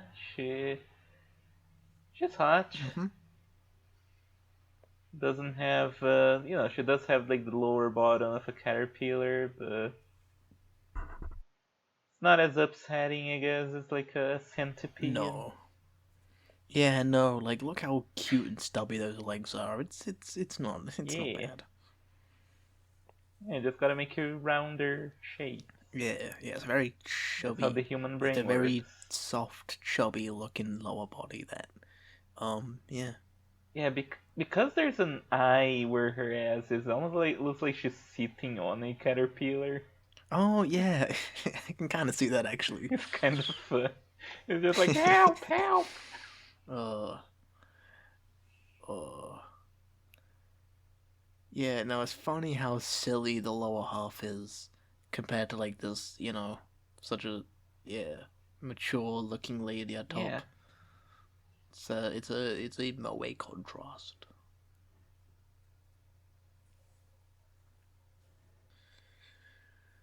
yeah, it's a good Wonderland design. Nothing like upsetting. No, Just a fancy lady. yeah, Yeah, I like her. yeah.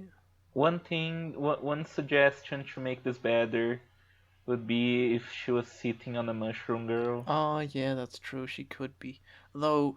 The mushroom girls we've seen aren't great. I don't really want her sitting in any of them, Yeah, but you know, if there was just like a mushroom could girl. be sitting on the Mad Hatter. Oh, that's true. She could be. And the Wonder Woman, the Mad Hatter, they would smoke up together. Yeah. Maybe slightly different drugs though. That's fine. Yeah. The Mad Hatter wants some heavier stuff. Is there Yeah, any like she's cool. drug toxicity out there? I'm guessing so. Of like, hey, do you want to take some LSD with me? Do you want to do some fucking fentanyl?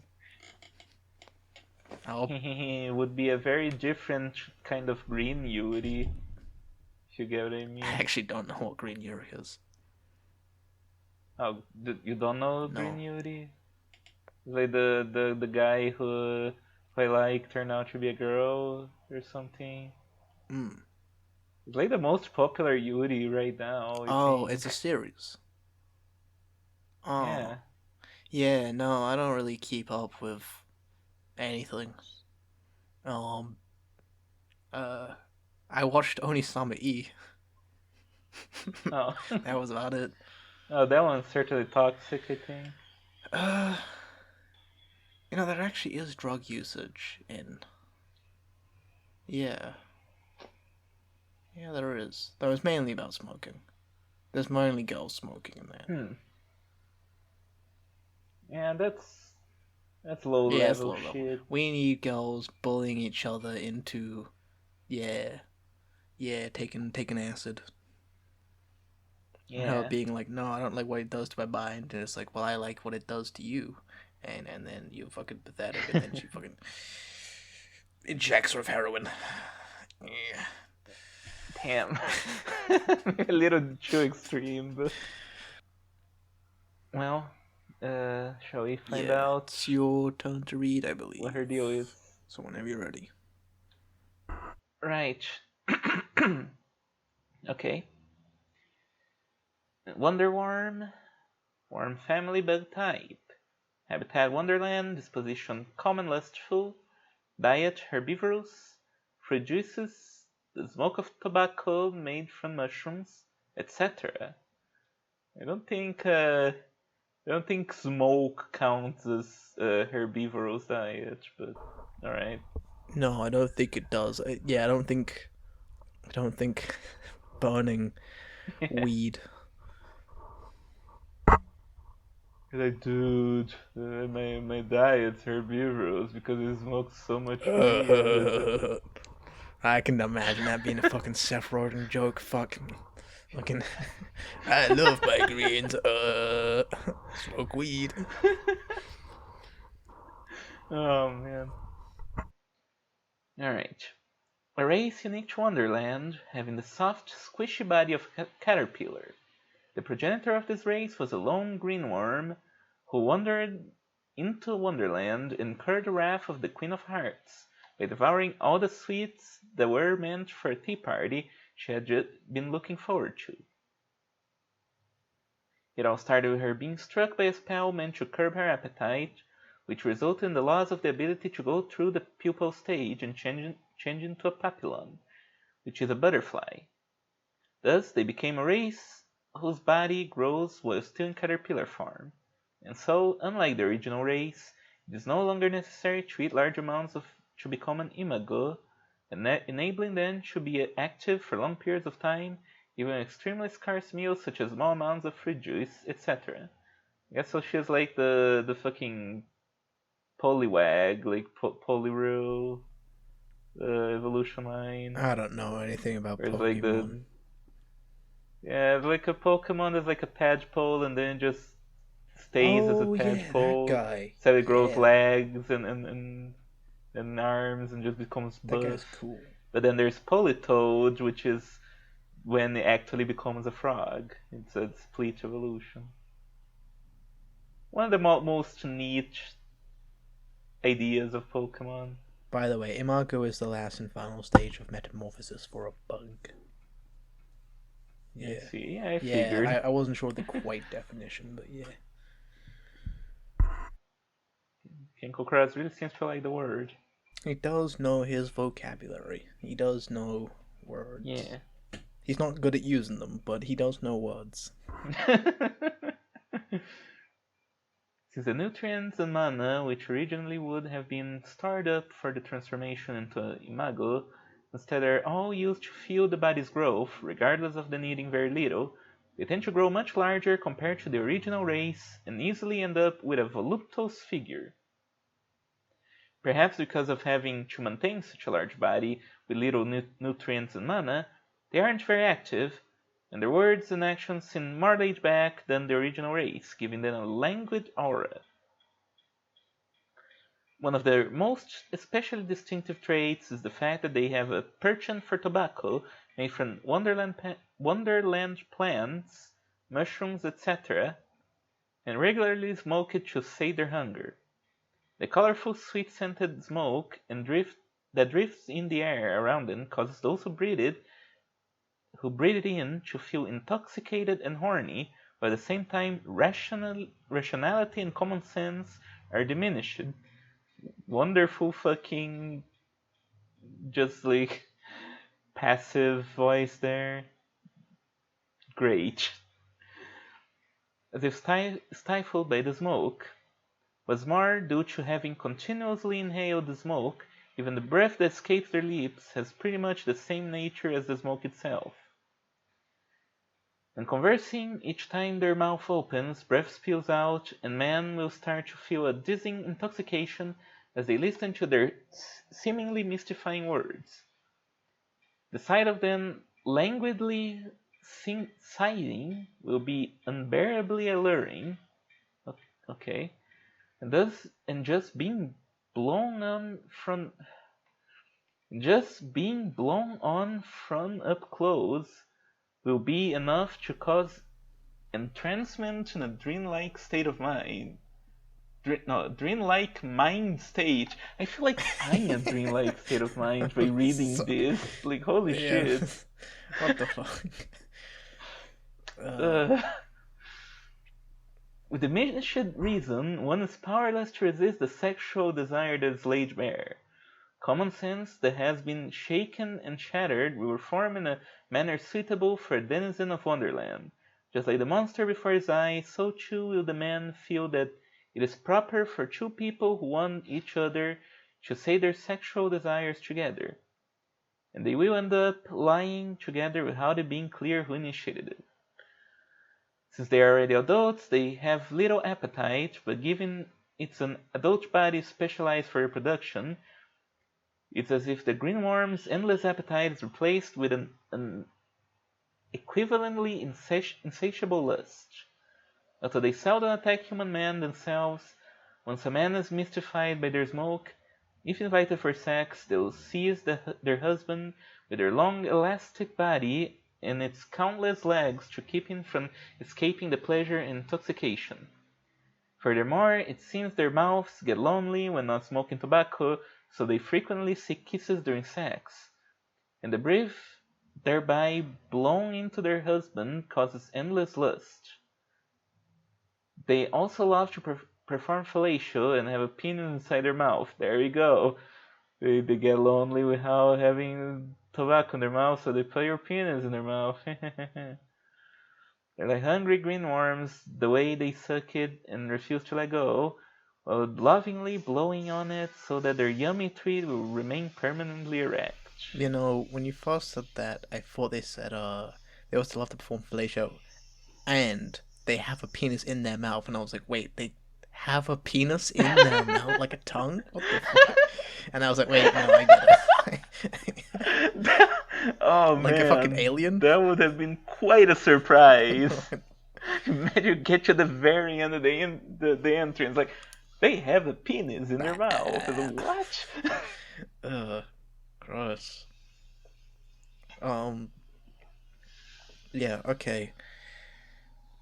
Girls that smoke. Great. Girls that smoke weed, not so much. How do you feel about...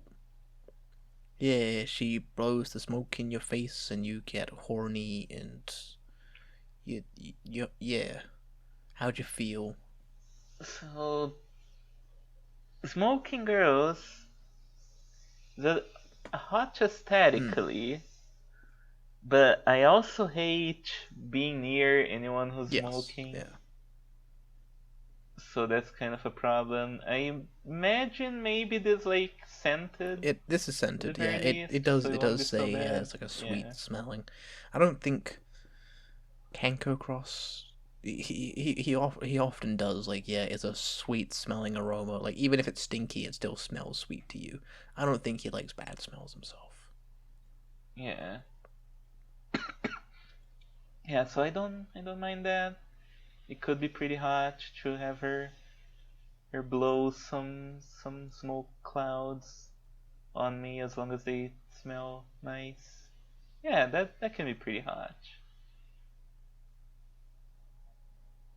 and it makes you horny. Yep. Because of course it does.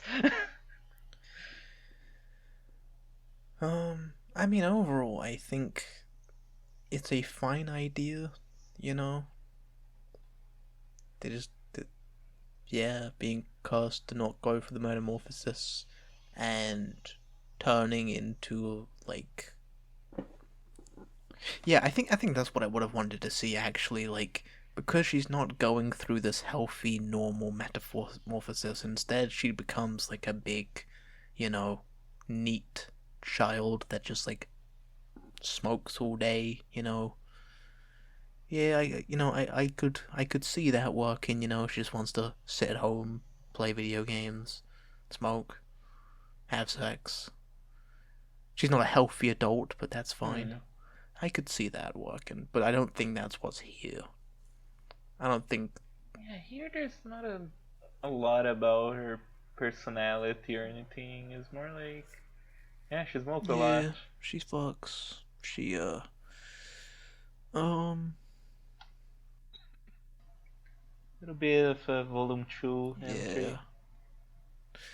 I also think it's funny how it's like, yeah, his mind warps and he starts seeing the way of Wonderland monsters, which is to say, when two people want to have sex with each other, he believes they should have sex. It's like, I mean, with Wonderland, there's so much you can do, and it really just made it all about sex.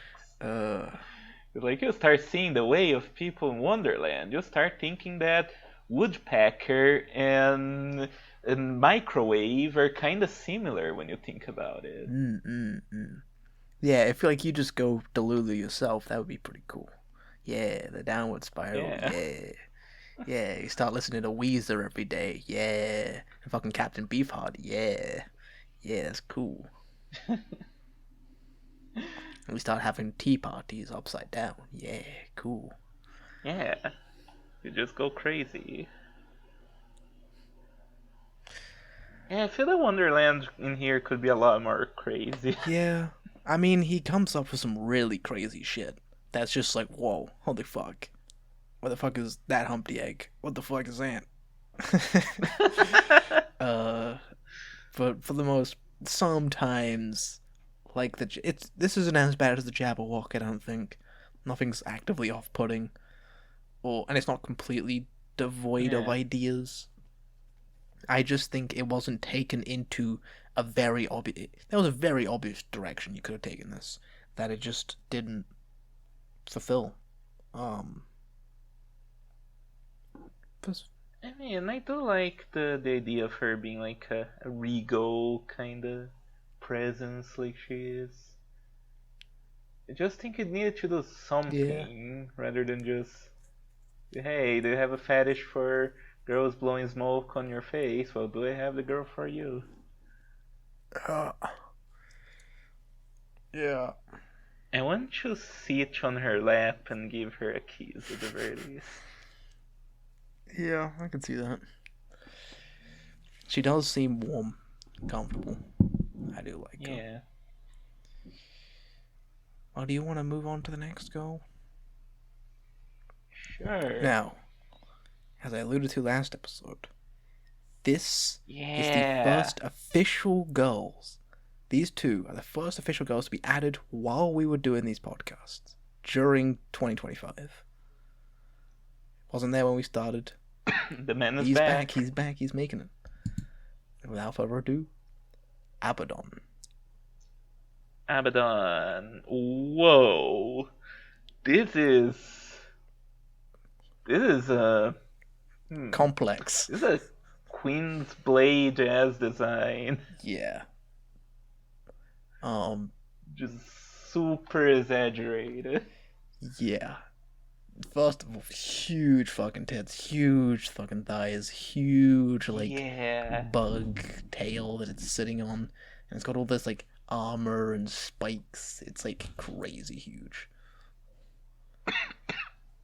This big gas mask thing she has, which completely obscures her face almost. Yeah, like it's a lot to It take is. in. It's legitimately confusing. Oh man.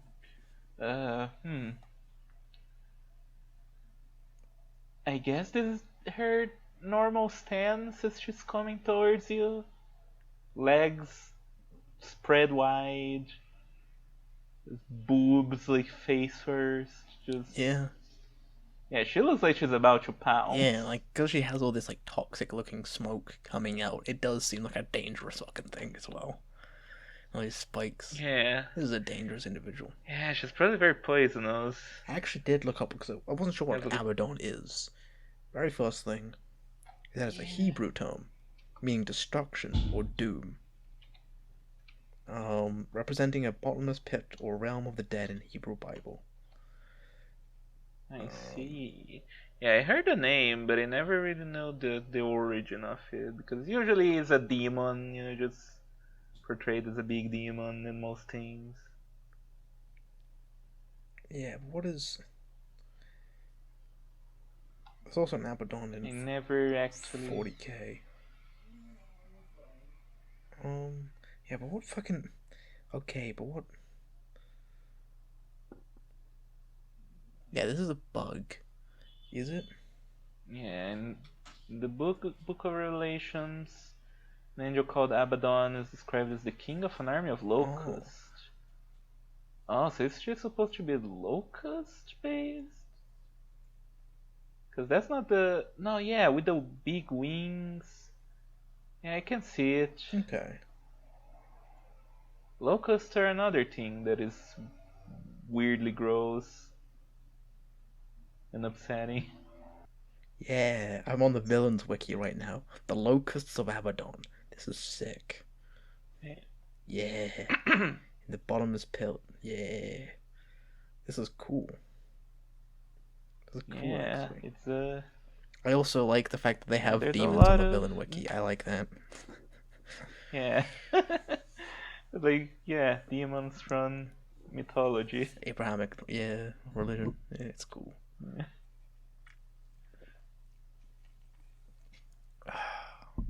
I remember, I think it had like of course it had like a page for Satan. And I think that the page in there had like a picture of a, a fan-made Toho girl that's supposed to be Satan. I was like, wow, that's a really deep pull. Like, fucking moo moo moo from the the the fan game of what if Christian figures were Ah, in that's so Toho. sick. It's like, That's so wow. sick. Hold on, what is that called? I don't remember what it's called. But I remember Jesus is the final boss, and of course it's a cute girl. Let's see, Toho fan game. Uh, Christian. It does not. Is Toho a sinful game from the Christian forums? No. Maybe the Toho Wiki has something. I don't remember what it's called. Chroma would Oh probably know. man, Chroma's We gotta should probably fucking ask her at Chroma's some gotta point. give me, and I'll put a link to it. If it's like a fan game, I'll link to it in the description. Because man, that sounds fucking awesome. That's so funny. Holy shit! Apparently Jesus appears in Wild and Horn Hermit. In what? It's just a picture of. It's one of the Oh. Toho manga. It's a picture of Jesus being crucified, which is kind of fun. Yeah, I can't find it right now, so. Oh. Oh yeah. Oh, I found it. Found it. It's the Last Comer. The last coma? Yeah, I don't know why it's called that, but thank you, TV Tropes, by the way. Thank you for being the one thing that knows what I'm talking about. The last coma. Yeah. Oh, this is sick. Yeah. That's, I never yeah. played it, Yeah, no, we got it. but We it got it. seems Fucking. interesting. Oh, it does have Reimu, Next guest Marisa, stream and it has playing. Sakia in Yeah, it. Oh, it does have Sakuya. oh yeah, so cool. She's in like every single fan game for some Because she's the reason. best. We all love her. Anyway, No, we don't. enough of this. Enough of this. It got really Yeah, enough of this. sidetracked. I have a lot of reading. Yeah. But yeah, no. So, what do you have to say about this creature? It is a creature. It is a doom Sure is. Satan locust creature that is absolutely ginormous. I think I did see on the as I was looking through on the trivia that these things are 200 centimeters tall, which is big. Huh. Okay. You know, Well yeah, then. 6'7". I, I think. I'm sure that this kind of design appeals to a lot of people. It is very, very exaggerated proportions. I think they can be kind of hot sometimes. Yeah. But it's not like something I'm super into. If Dorohedoro was more horny, I could imagine this girl being in there. Oh, she does look like she could be in Dorohedoro. Yeah. Yeah, no, I'm not like super into the super exaggerated stuff. But you know, it can work. It can be fine. I feel like the thighs are a bit too bulky though. Like these are like huge. Yeah. But, yeah. It's a bit weird. I do like how her joints on her arms have a little bit like the insectoid ball joint kind of thing going on. That's neat. Yeah. Oh, this reminds me. I guess Neferpito from Hunter x Hunter would count as a bug girl, even though she's a cat. Because she's a chimera. Oh yeah. Yeah. She does have like hand legs. That's true. Shout out to Neferpito. Yeah. Well, I think I'm gonna move on to the reading. Yeah. Abaddon. Let's find out what her deal is. Abaddon family. Bug type. Habitat. Wastelands. Disposition. Cold. Poor at expressing emotions. Diet. Omnivorous. Eats anything. I will say, I kinda wish Kenko Cross wouldn't so often fall into I don't know where to put this girl, I'm just gonna create a new family just for her. A little bit lame. Yeah, seems so. Though, the next girl is also an Abaddon, so maybe he does plan to do something more of this. But yeah, you're right. I see. There are a little bit too many just one-off family types. When you're not having like a family, it's like weird. Yeah. Makes my job more difficult. Though I'm Sure glad we left insects for so long, because otherwise it'd been like, oh, what the fuck. These two ass girls. Daughters birthed by the bug memorial lord Abaddon Queen, who are said to have nearly devoured the world in antiquity by weaponizing their limitless appetite and fertility. For the longest time, it was believed that they had been wiped out by the heroes of that era. However, when the earth split open, as the sound of the trumpets of demise rang out, from it emerged countless Abaddons, so it's been established that in actuality, it's not that they had completely died out, but they had been sealed deep underground in a dormant state. Yeah. Actually, that does bring it together, the fucking Selfinks. Oh. Yeah. Oh, cool. fucking... This was the destruction all along, is these locust girls. Oh, this is awesome. Actually, do fuck with this first paragraph. That is cool, yeah. They have an imposing presence, with large, powerful frames, and when they take flight, the sound of their wings is enough to shake the heavens. Their superior flight capabilities, incongruent with their physique, allow them to instantly swoop down on their prey and capture them by embracing them in their pairs of shell-covered arms. It seems they used to have constantly consumed prey to maintain their enormous bodies. Perhaps as a vestige of that, human men who end up as their prey will be violated with an abnormal degree of hunger and reproductive desire. Abaddons are monsters that form swarms. What's more, each Abaddon is accompanied by countless soldier bugs. They say these swarms can sometimes become immense enough to cover the whole sky.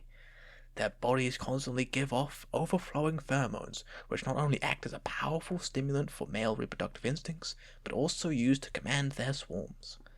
Additionally, they also invigorate soldier bugs, altering their bodies and minds into a state specialized for reproduction.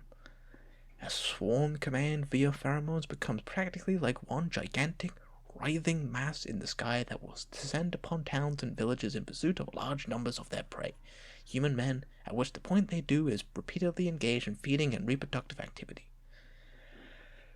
Depending on the enormity of the swarm, not only towns and villages, but even entire medium-sized countries could be easily devoured.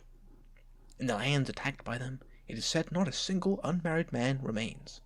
Currently, the only reason they haven't completely devoured the world is that each and every one of them is devoted to the only feeding on one man for life, since they are two monsters. Because of how they look and the way they firmly seize their prey and lay into them with everything they have during intercourse, it tends to be thought that they are ferocious and aggressive in temperament, but as a matter of fact, they don't act aggressively towards their prey or behave in an overbearing manner. On the contrary, they are very quiet and somehow give off a spacey vibe. What fundamentally drives them is the endless appetite rooted in their instinct and passion and reproductive desire, which became linked and fused it when they assumed their current form. For that reason, they're always horny, and they certainly are aggressive and passionate to the point that they'll immediately breed with their husbands if he's in front of them. But that passion and reproductive side doesn't heat up or cool down from time to time according to emotions. It is not a thing of that nature. The Abaddons used to have an ecology that required them to keep consuming prey to survive, and even now they have the same kind of ecology. In other words, their mode of life is to keep preying on their husbands, and to make that possible, they are innately endowed with a reproductive drive that's constantly maintained at a higher level and never settles down. In other words, rapacious breeding is as normal for them as breathing is as for us, and to them is a natural desire and natural behavior in a normal state of mind, while not especially aroused or hungry.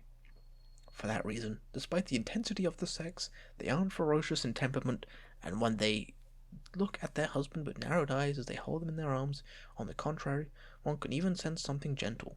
Furthermore, due to their peculiar mental structure, satisfaction and temporary relief of the urge for reproductive following sex is of course not something that happens.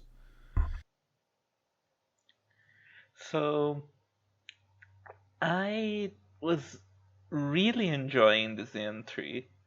Not in a sexual way, but as a Tanuki way. This horrible. Yeah, exactly.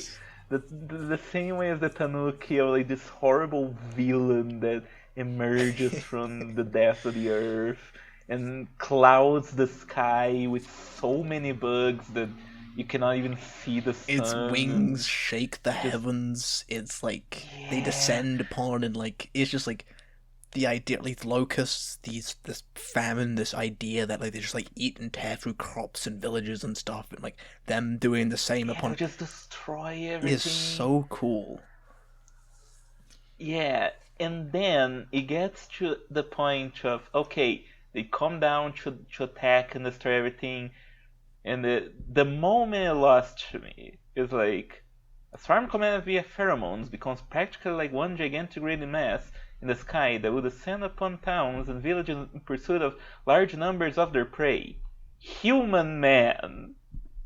And then at that point it just becomes all about how instead of bringing massive amounts of destruction to everything, they just abduct men and rape them. And then they have one singular husband that they never... Yeah, it's not even like that much rape, as in it's just like, oh, yeah, but they're gentle and treat them nice. And they don't go after married men either. No. Oh, That's so stupid. what a fucking letdown, man. Just stick Complete to the bit. waste. This is a big piece of writing advice and life advice. Always stick to the bit. You may not always like where the bit will take you. The bit, it's gonna bring its hardships, it's gonna bring some, but you gotta fucking stick to the bit. Even if the bit Yeah. is making a podcast where you talk about monster girls and how much you want to bang them, you gotta finish it, because that's the fucking bit. Whether it becomes, even if you're writing about monster girls, and you're like, hey, I have this idea for this villain. Nobody likes it when the villain is just like, oh, actually, they're just misunderstood, and we forgive all of their crimes immediately because they had a hard childhood. Nobody likes that. Nobody likes that. Stick to the bit. Yeah. Stick to the bit. Kenko Cross did not stick to the bit with this one, and it fucking... Ugh. Yeah, it really shows, like, it does not, it's one of those things of, again, just falling too often into the same trappings of, like, oh, but if it's too mean, if it's too evil, then I guess people won't like it, so I'm gonna be like, but she's nice, It's like, it works for some concepts, like the Ocelome, but that's because she's not a villain, She's not a destructive force. She's a proud warrior with a cold exterior. That works. Here it's like, no, this is a pure force of evil. That you go to such great lengths to establish. This is an apocalyptic, biblical, sleeping under the earth. Angels come down to blow the trumpets of demise as they re-emerge from the earth. It's like, that's fucking... They're dangerous. And like, they used to be one of the previous Manamoto Lords was an Abaddon Queen that also really sets things up, considering, Yeah. What the lore has been established so far. You're like, this is cool. This is a cool place to take it. Yeah, these creatures are so powerful that they've been like laying dormant for so long under the earth, and now that they're out, it's like it makes you think like this could threaten the actual ecosystem. Like one of those could maybe take the fight to the current Overlord, Succubus, the current overlord, and then everything's gonna go to shit. It's like there's so much potential for something really cool, and it's just kind of a letdown. She just wants to fuck one man. Yeah. So stupid. Like, here's the thing that I think Kenko Cross needs to understand. You don't need to make entries that everyone is going to want to have sex with, because like nobody is going to be into every single one of these girls, right? Like, and he specifically goes out of his way to make some monster girls that are just about incorporating one fetish. Like the sandworm. It's just like, for fetish, I'm not gonna... Yeah, it's just war. I'm not gonna be into that. Some people will, but then some people maybe want to be into the doll because they don't like dolls. I love dolls. It's like... So you can't just write a girl that is like... that doesn't necessarily have a specific sexual appeal. It can just be an interesting character. And like... And I think that would be so much better off for and some people, like, they will be into this. Yeah, some people still like it. Some people would be just be like, the fucking destruction of the world as these things just descend upon me, rape me, fucking kill me, and then just, like, continue fucking... Yeah, like, some people are that extreme. And, like, she has such an extreme design as well. It's, like, so voluptuous. It's, like, so, like, massive. Um, yeah, you could. Some people are just like into that, like very, very extreme ideas. Like, Yeah. I don't know. Uh, Kenko, my boy, you coulda. Actually, he does have a subscribe star currently, and he does answer he questions. does. And he already has Oh already on man. the wiki. There's already all sorts of questions he's answered about this thing. I'm not gonna read them. I'm not gonna look them up, but it does make me mad. Like, oh, I would like to sort of talk to Tenko Cross about this. It's like, boy, please, boy, Yeah. please, please, my dude. We believe in your potential. We're gonna be your Yes. Balrog. We're gonna make you better. You just need to listen to it. I know we're not like the most smoking hot demon queen of the world, but look, you take what you can Yeah. get. Yeah, we'll put you in the right direction. We know how to get you on track. We know what the people love. Yeah.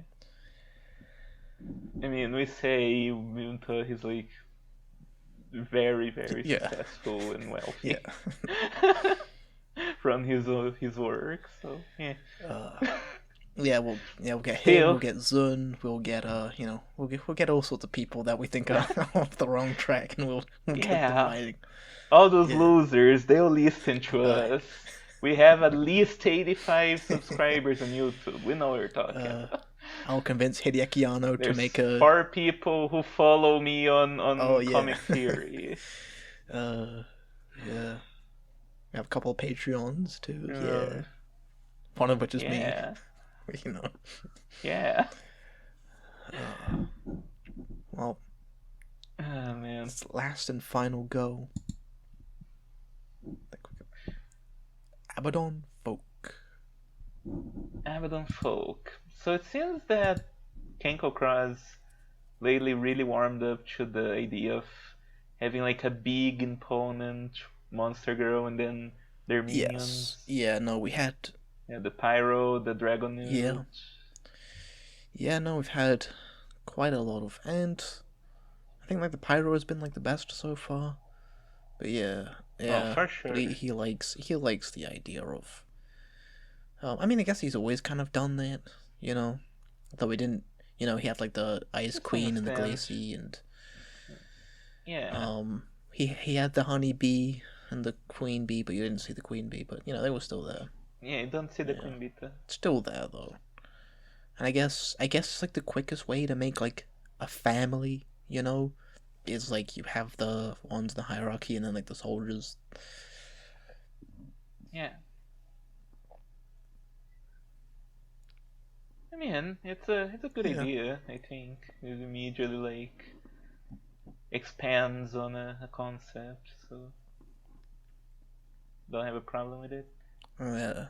This girl. Anyways, this girl, she The face is pretty cute. I like, this sort of shy silver-haired girl with a big gas mask. It's like, it's drawn a little bit oddly. I can't quite make out the anatomy of it, but it's still cool. yeah. I do like how she has a lot of bug Yeah. joints.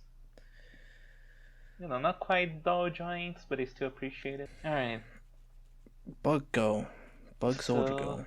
yeah, Bug Girl. Bug girl. She's not super interesting, I No. feel. She is very much just the NPC next to the Abaddon.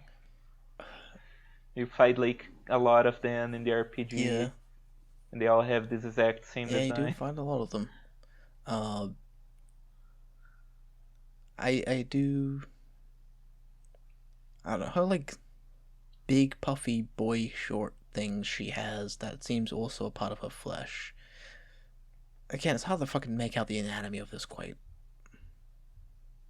I think it is just Yeah. shorts, because they look quite different from the rest of Yeah. her scales and stuff. She just has big old shorts, which is kind of fun. Yeah. Gives a different silhouette. Well, not really, because it would. If you silhouette this, like, this would not appear at all because of the wings and stuff. It is an interesting shape, at least. Yeah. I don't know. Not sure if it super fits the vibe of the girl, but No. No. yeah, not really. Yeah. Yeah, she's fine. She's Something alright. there, but I don't think. Not, yeah, nothing that really jumps out to me with this one, I'm afraid. Well, guess we can go on to the reading, and hopefully, We can. there's a little bit more of what we want. Yeah. Alright, it's my turn. That it is. Yeah, okay. Abaddon folk, Abaddon family, bug type.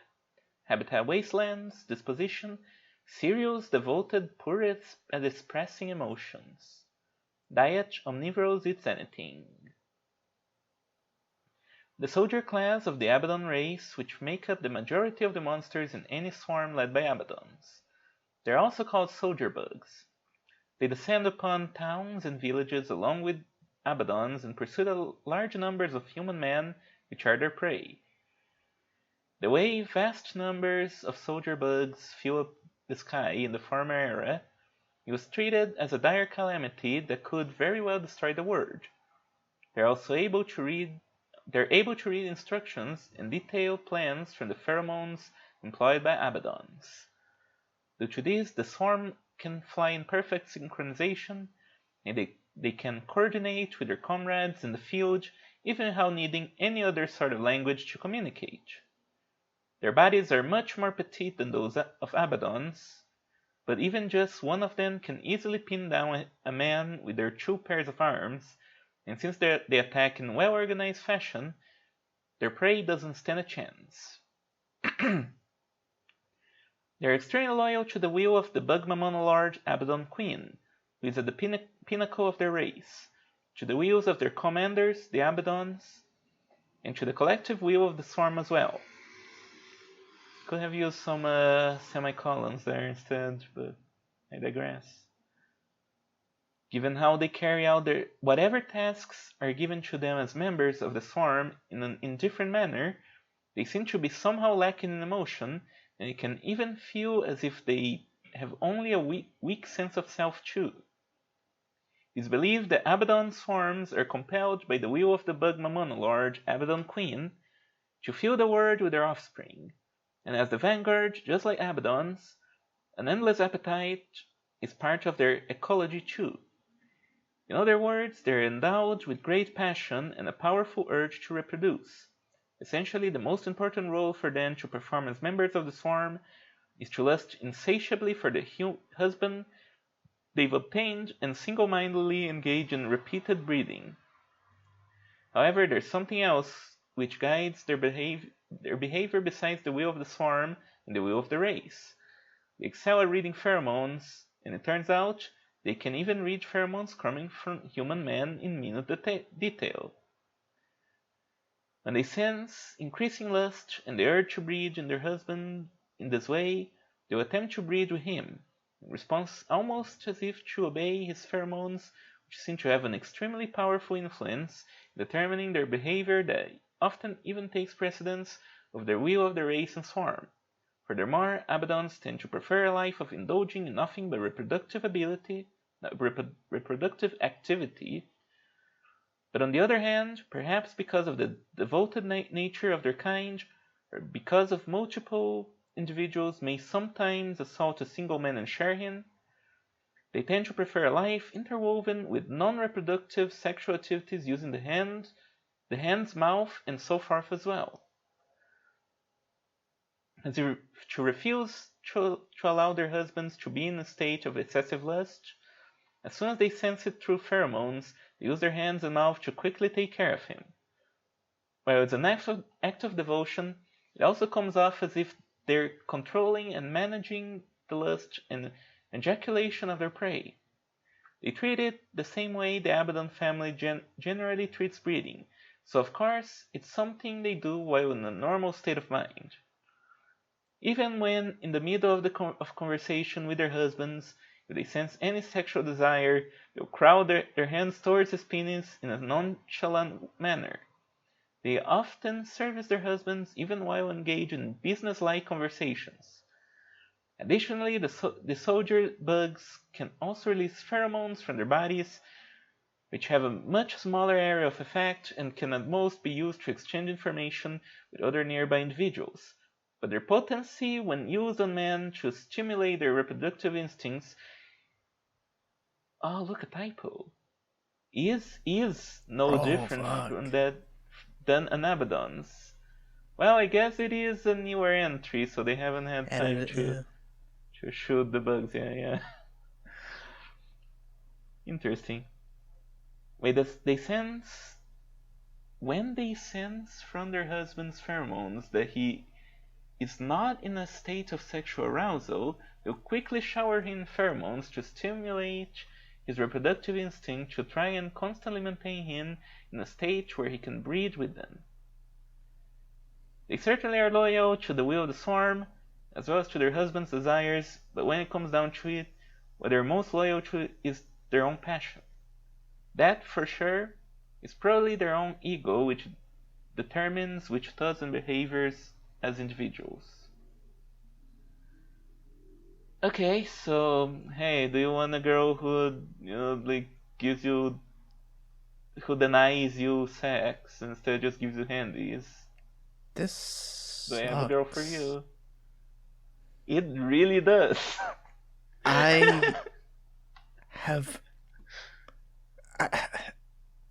like the Abaddon set up something that was so cool and then petered out, and then we moved on to the Abaddon folk, and it just kept getting less and less interesting.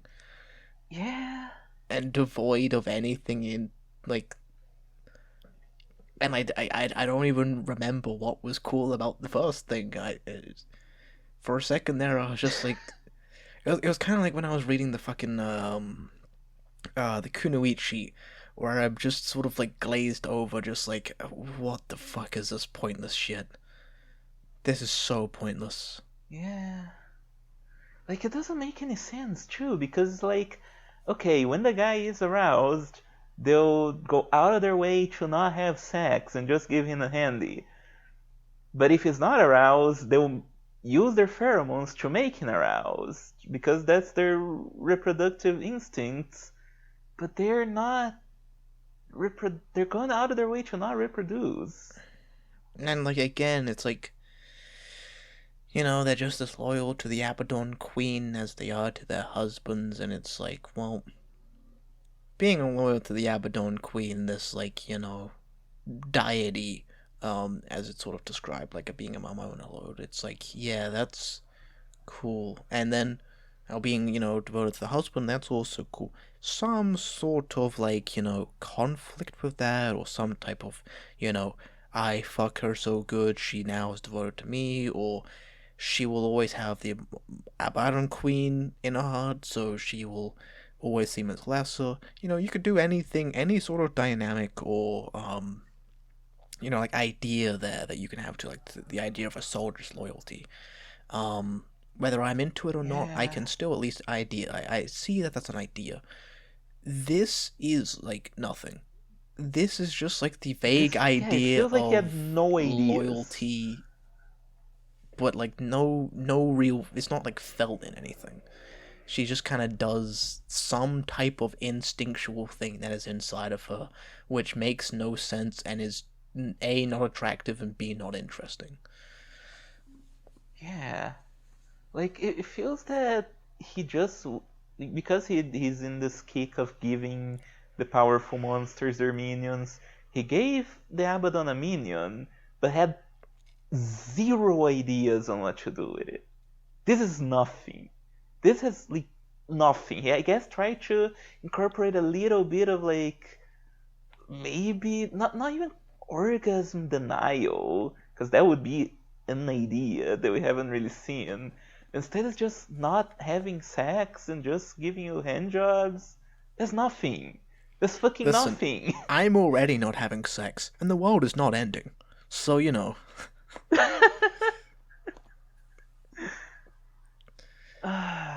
It's like, what the fuck? and again, maybe he is setting something up where there's going to be like a war between the current succubi queen.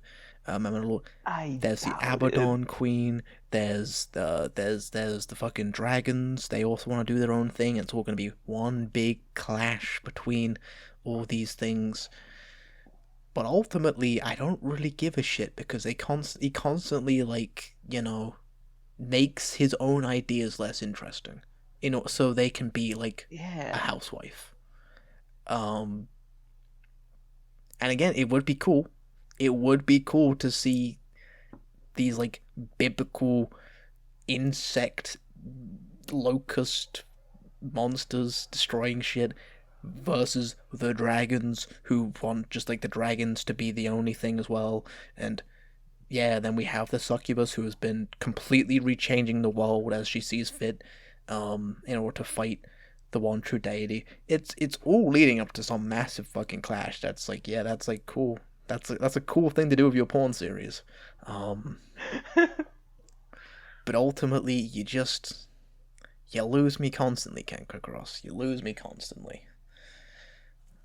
See, Zun has this exact same problem where sometimes he'll try to set up multiple factions that are. It seems like he's building up to something. They're gonna have a big fight for control of Gensokyo, and then it fizzles out, and he gets bored and writes something else. See, you just gotta fucking stick to the bit. If you start something, you gotta stick to the bit. Something, you gotta finish it.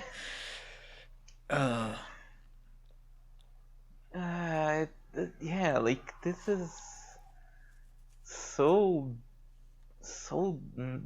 strange. Like I can't even begin to understand what the train of thought was writing this one. It's completely baffling. Like if you just wanted to have the Abaddon have minions, and he had no idea, just say that the Abaddon has minions, you know? Yeah. Like we seen the honeybee. She has a queen. We don't see the queen. What the queen does. What she's That's like, fine. Yeah, so you could just have the Abaddon has minions. We don't see the minions. They're just like weaker Abaddons. It's fine. Well, what a terrible way to end both this and the previous episode. We fucking always end on a stinker. Which is weirdly enough not a stink bug. Yeah. Oh, it's on a snap. Snap. Yeah. High five. Yeah. All right, let's move on to the tier list. As always, plug away. Time to plug. Hello, I am Hodai. I do a thing called HARPY Story. It's a comic. You can look at it at harpystory.thecomicseries.com. Link in the description. It's a comic about the Harpy, and she has a witch girlfriend. It has killed monster girls. There's gonna be more monster girls. There's a succubus. There's gonna be more. There's a giant bunny and a grandma. There is a giant bunny. It's not a monster girl, but it is a big funny creature. And yeah, there's like lots of things happening. It's not on end of year hiatus anymore, but pages are coming out slowly because I've been sick for a while, but I'm getting better now, so expect more stuff soon. And yeah, what else do I do? Oh yeah, I stream on Twitch, twitch.tv/AlanHodai. You can check out my streams. I play mostly old RPGs, which is fun, I think, because I like to break them down and analyze what they do, and Yeah. it's just very very fun to look at these old games and try to understand like their artistic merit and whatnot. Even when they play bad games, it's just fun to do. Playing Final Fantasy IX, that's not changing anytime soon, I'm afraid. It's a pretty hefty game. We're getting to the more like interesting parts soon of the plot, which is cool. Things are building up to something. And I was also playing Resident Evil, which by the time this comes out I might have finished, since I'm at the very end. It's a pretty fun game. Very spooky, definitely holds up. There are giant spiders, so be warned if you're watching the VODs. What else do I do? I have a visual novel called Legacy Raiders. You can also check that on the description. And if you want to give me money, please do. I really need the money. The way you do it is on patreon.com/HARPYstory. If you even like this podcast, your money through that. If you enjoyed your time listening to us speak and criticize this funny, silly book that sometimes has good ideas, sometimes has bad ideas, but all of it is worth exploring, then give me some money on Patreon, please. I would appreciate it. Yes. And as always, like, comment, subscribe. If you don't know what a commenting is great for engagement, apparently. Yeah. Say thank you, Kenko Cross. Kenko Cross, he's, the rapscallion, he doesn't always stick the landing, does he? But he has something. There's something in there, and if you're there, and I know you're there, you're trying to create a piece of art, trying to create something, and you're like, I don't know if I'm going too far, but I want to go farther than this, but I don't know if people will like it, and you're going back and forth decisions, like, oh man, what type of artist am I going to be? Am I going to be all serious, or am I going to be funny? Am I going to be a musician, or a painter? I don't know what I'm going to do. Just stick to the bit. Yeah. And even if it's just making monster goals, you can make a career out of it. And if you stick to the bits of these monster goals, you can be beloved. Or you can half-ass it and be made fun of by two people on the internet. Yeah. Well, that's all for now. Yeah. I think we can go get started on the tier list. Rank the girls. Let's do it. First one, Capri. Oh wow, it's been a long time. I already forgot about her. It's been less girls, yet it feels longer than last episode. Yeah. It's only been fucking what? Somehow. Yeah, less than 2.5 hours. Yeah. I feel there's just more to discuss with these. So Yeah. Kind of got the brain running.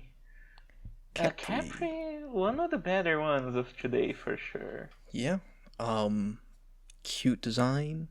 It's a funny concept, turning this dung beetle into like a harem sex fantasy. Yeah. But it works. Yeah, no, I am thinking sex here. It's a pretty hot woman, and I want to have sex. Yeah. I would not say no to this life. It appeals to me in pretty much every way.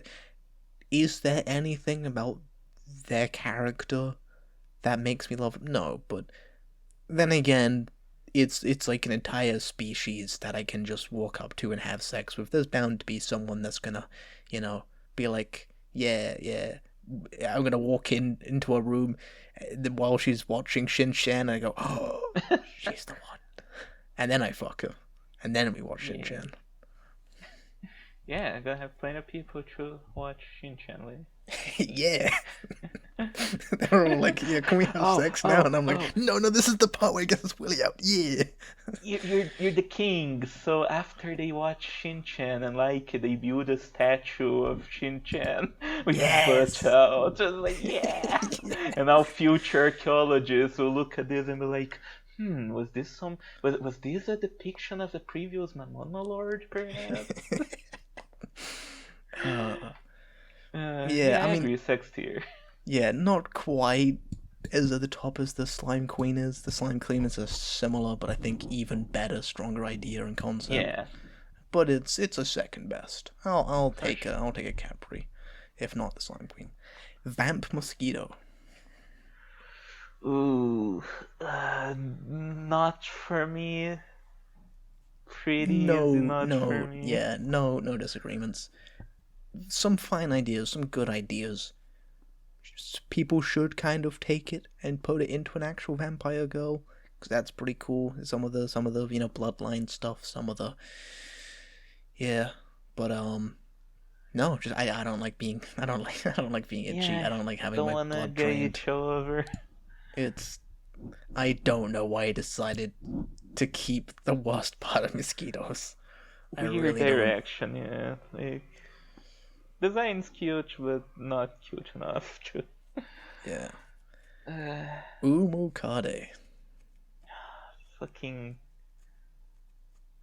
I don't know if she's quite bottom tier, but it feels bottom tier.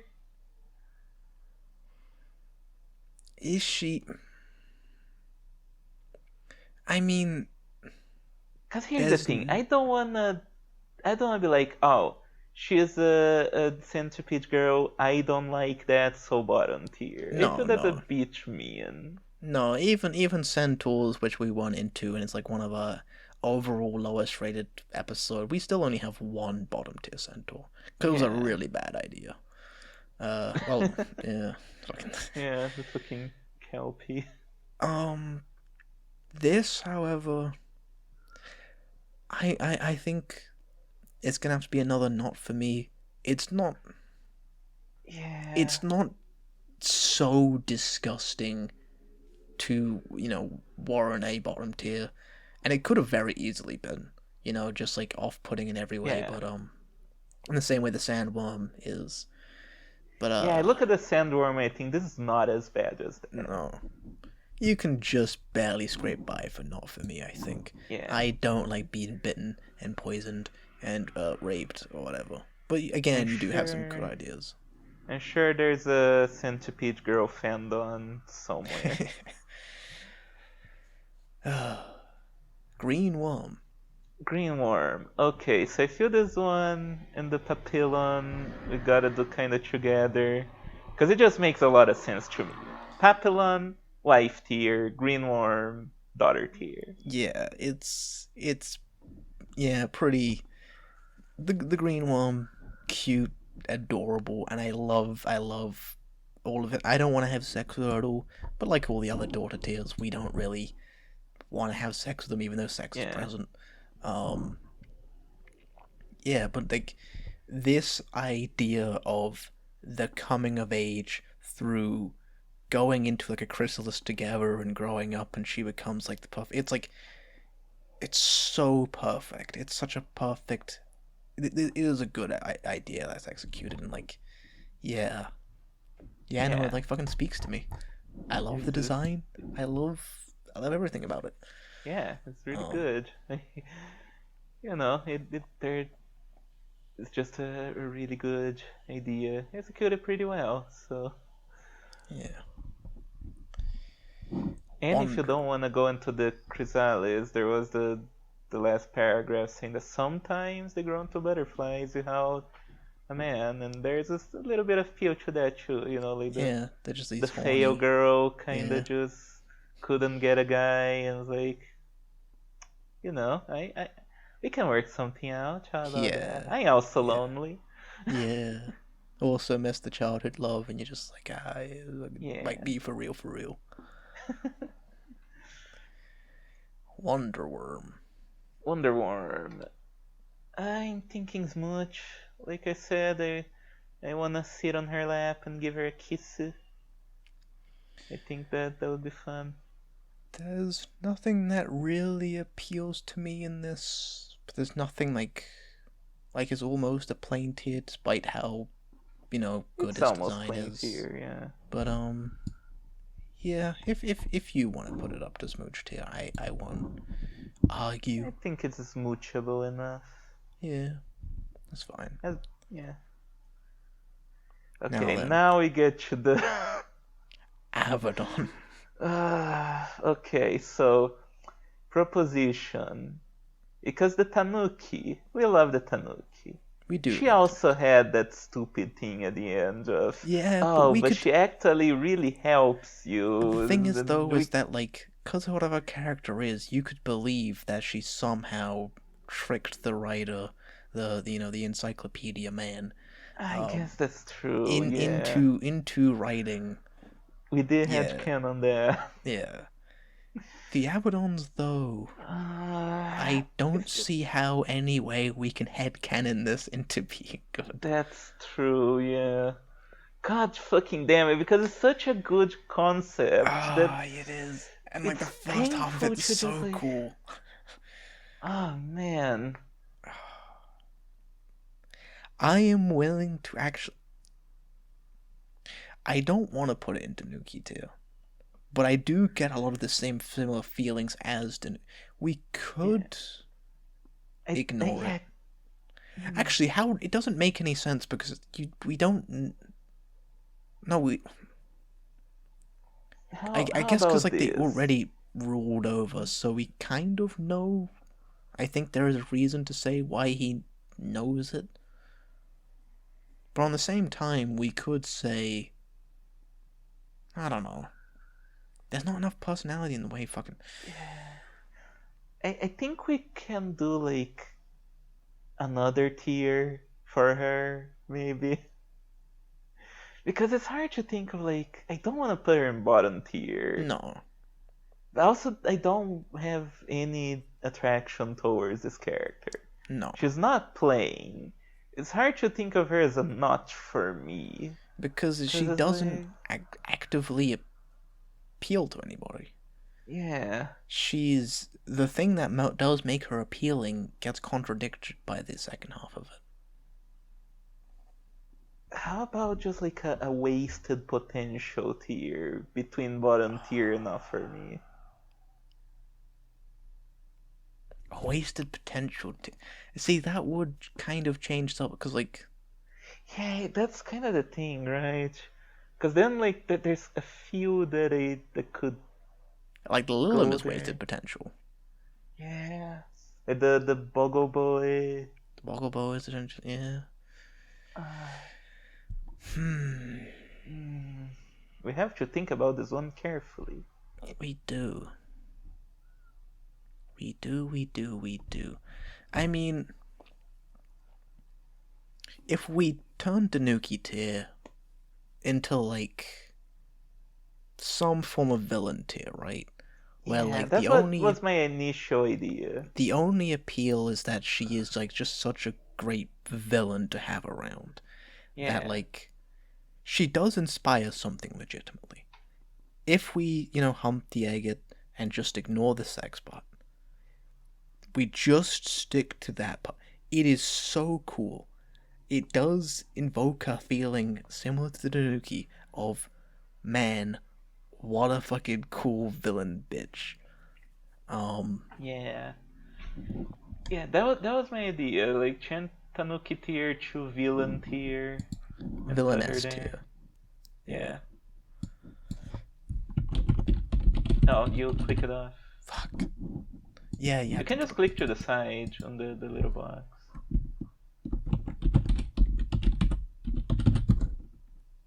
Yeah, that is how you spell villain. That's cool. Yeah. Yeah, I think that works. That way we don't need to recontextualize a lot of the other girls. No, I mean I don't think anything else we'd really put in a villainess tier because no, this is two very... Yeah. There's other villains obviously, but they're good villains, but also some of them we just wanna have sex with or as wife. Yeah. this is a very specific feeling of I have a love for this, but it's only because of how cool she is as a villain. Yeah, Yeah. I think that works out. On the Now, other hand, Abaddon folk, I think Abaddon folk might be a easy bottom tier for me. yeah, for sure. Not sexy, not Absolutely interesting. nothing in 3, just The nothing only to offer. and just like again, like the Jabberwock might end up being the worst of all of the, minion girls we have. Yeah, Um, easily. just this is not what you want to do. Like you can do so much with the idea of the soldier version to the main. This isn't it. No, like he really botched this one. Yeah. And it's just way too much of nothing. Just like the Kunoichi, just way too much of Too fucking much nothing. nothing. Now you're speaking like Kingdom Hearts. Yeah. Yeah, no, just yeah, I had that same fucking feeling of just staring off in the distance like, man, what are we reading? Yeah. This is just like words, words, words and nothing. Yeah, it Um absolutely has no ideas. You could just straight up remove this and it would be better. yeah, it would Because be then we better. wouldn't have one whole entry spent on. How much do you wanna bet that when Volume 3 comes out, this girl's gonna have a second picture? No. Probably. Uh, Probably. Oh. Well, Fucking hell. that's all the insect girls. It did it. Do we have any post tier list duties today? I don't think No, so, I don't right? think so. I don't think we have any Okay. funny ideas. So that's just it. Yeah. Alright. As always, I've been your host, Yakuman, the man, the myth, the legend, the man, the myth, the movement. With my co-host, as always, Alan Horai. And, next week, don't know what I'm doing. Probably, actually, I think we do know we're doing fantasy monsters. Fantasy Ooh. monsters. And then after that, Beastmen. A lot of Beastmen. A lot of Beastmen. So stay tuned, and I'll see you Monday. See you Monday, and remember to stick to the bitch.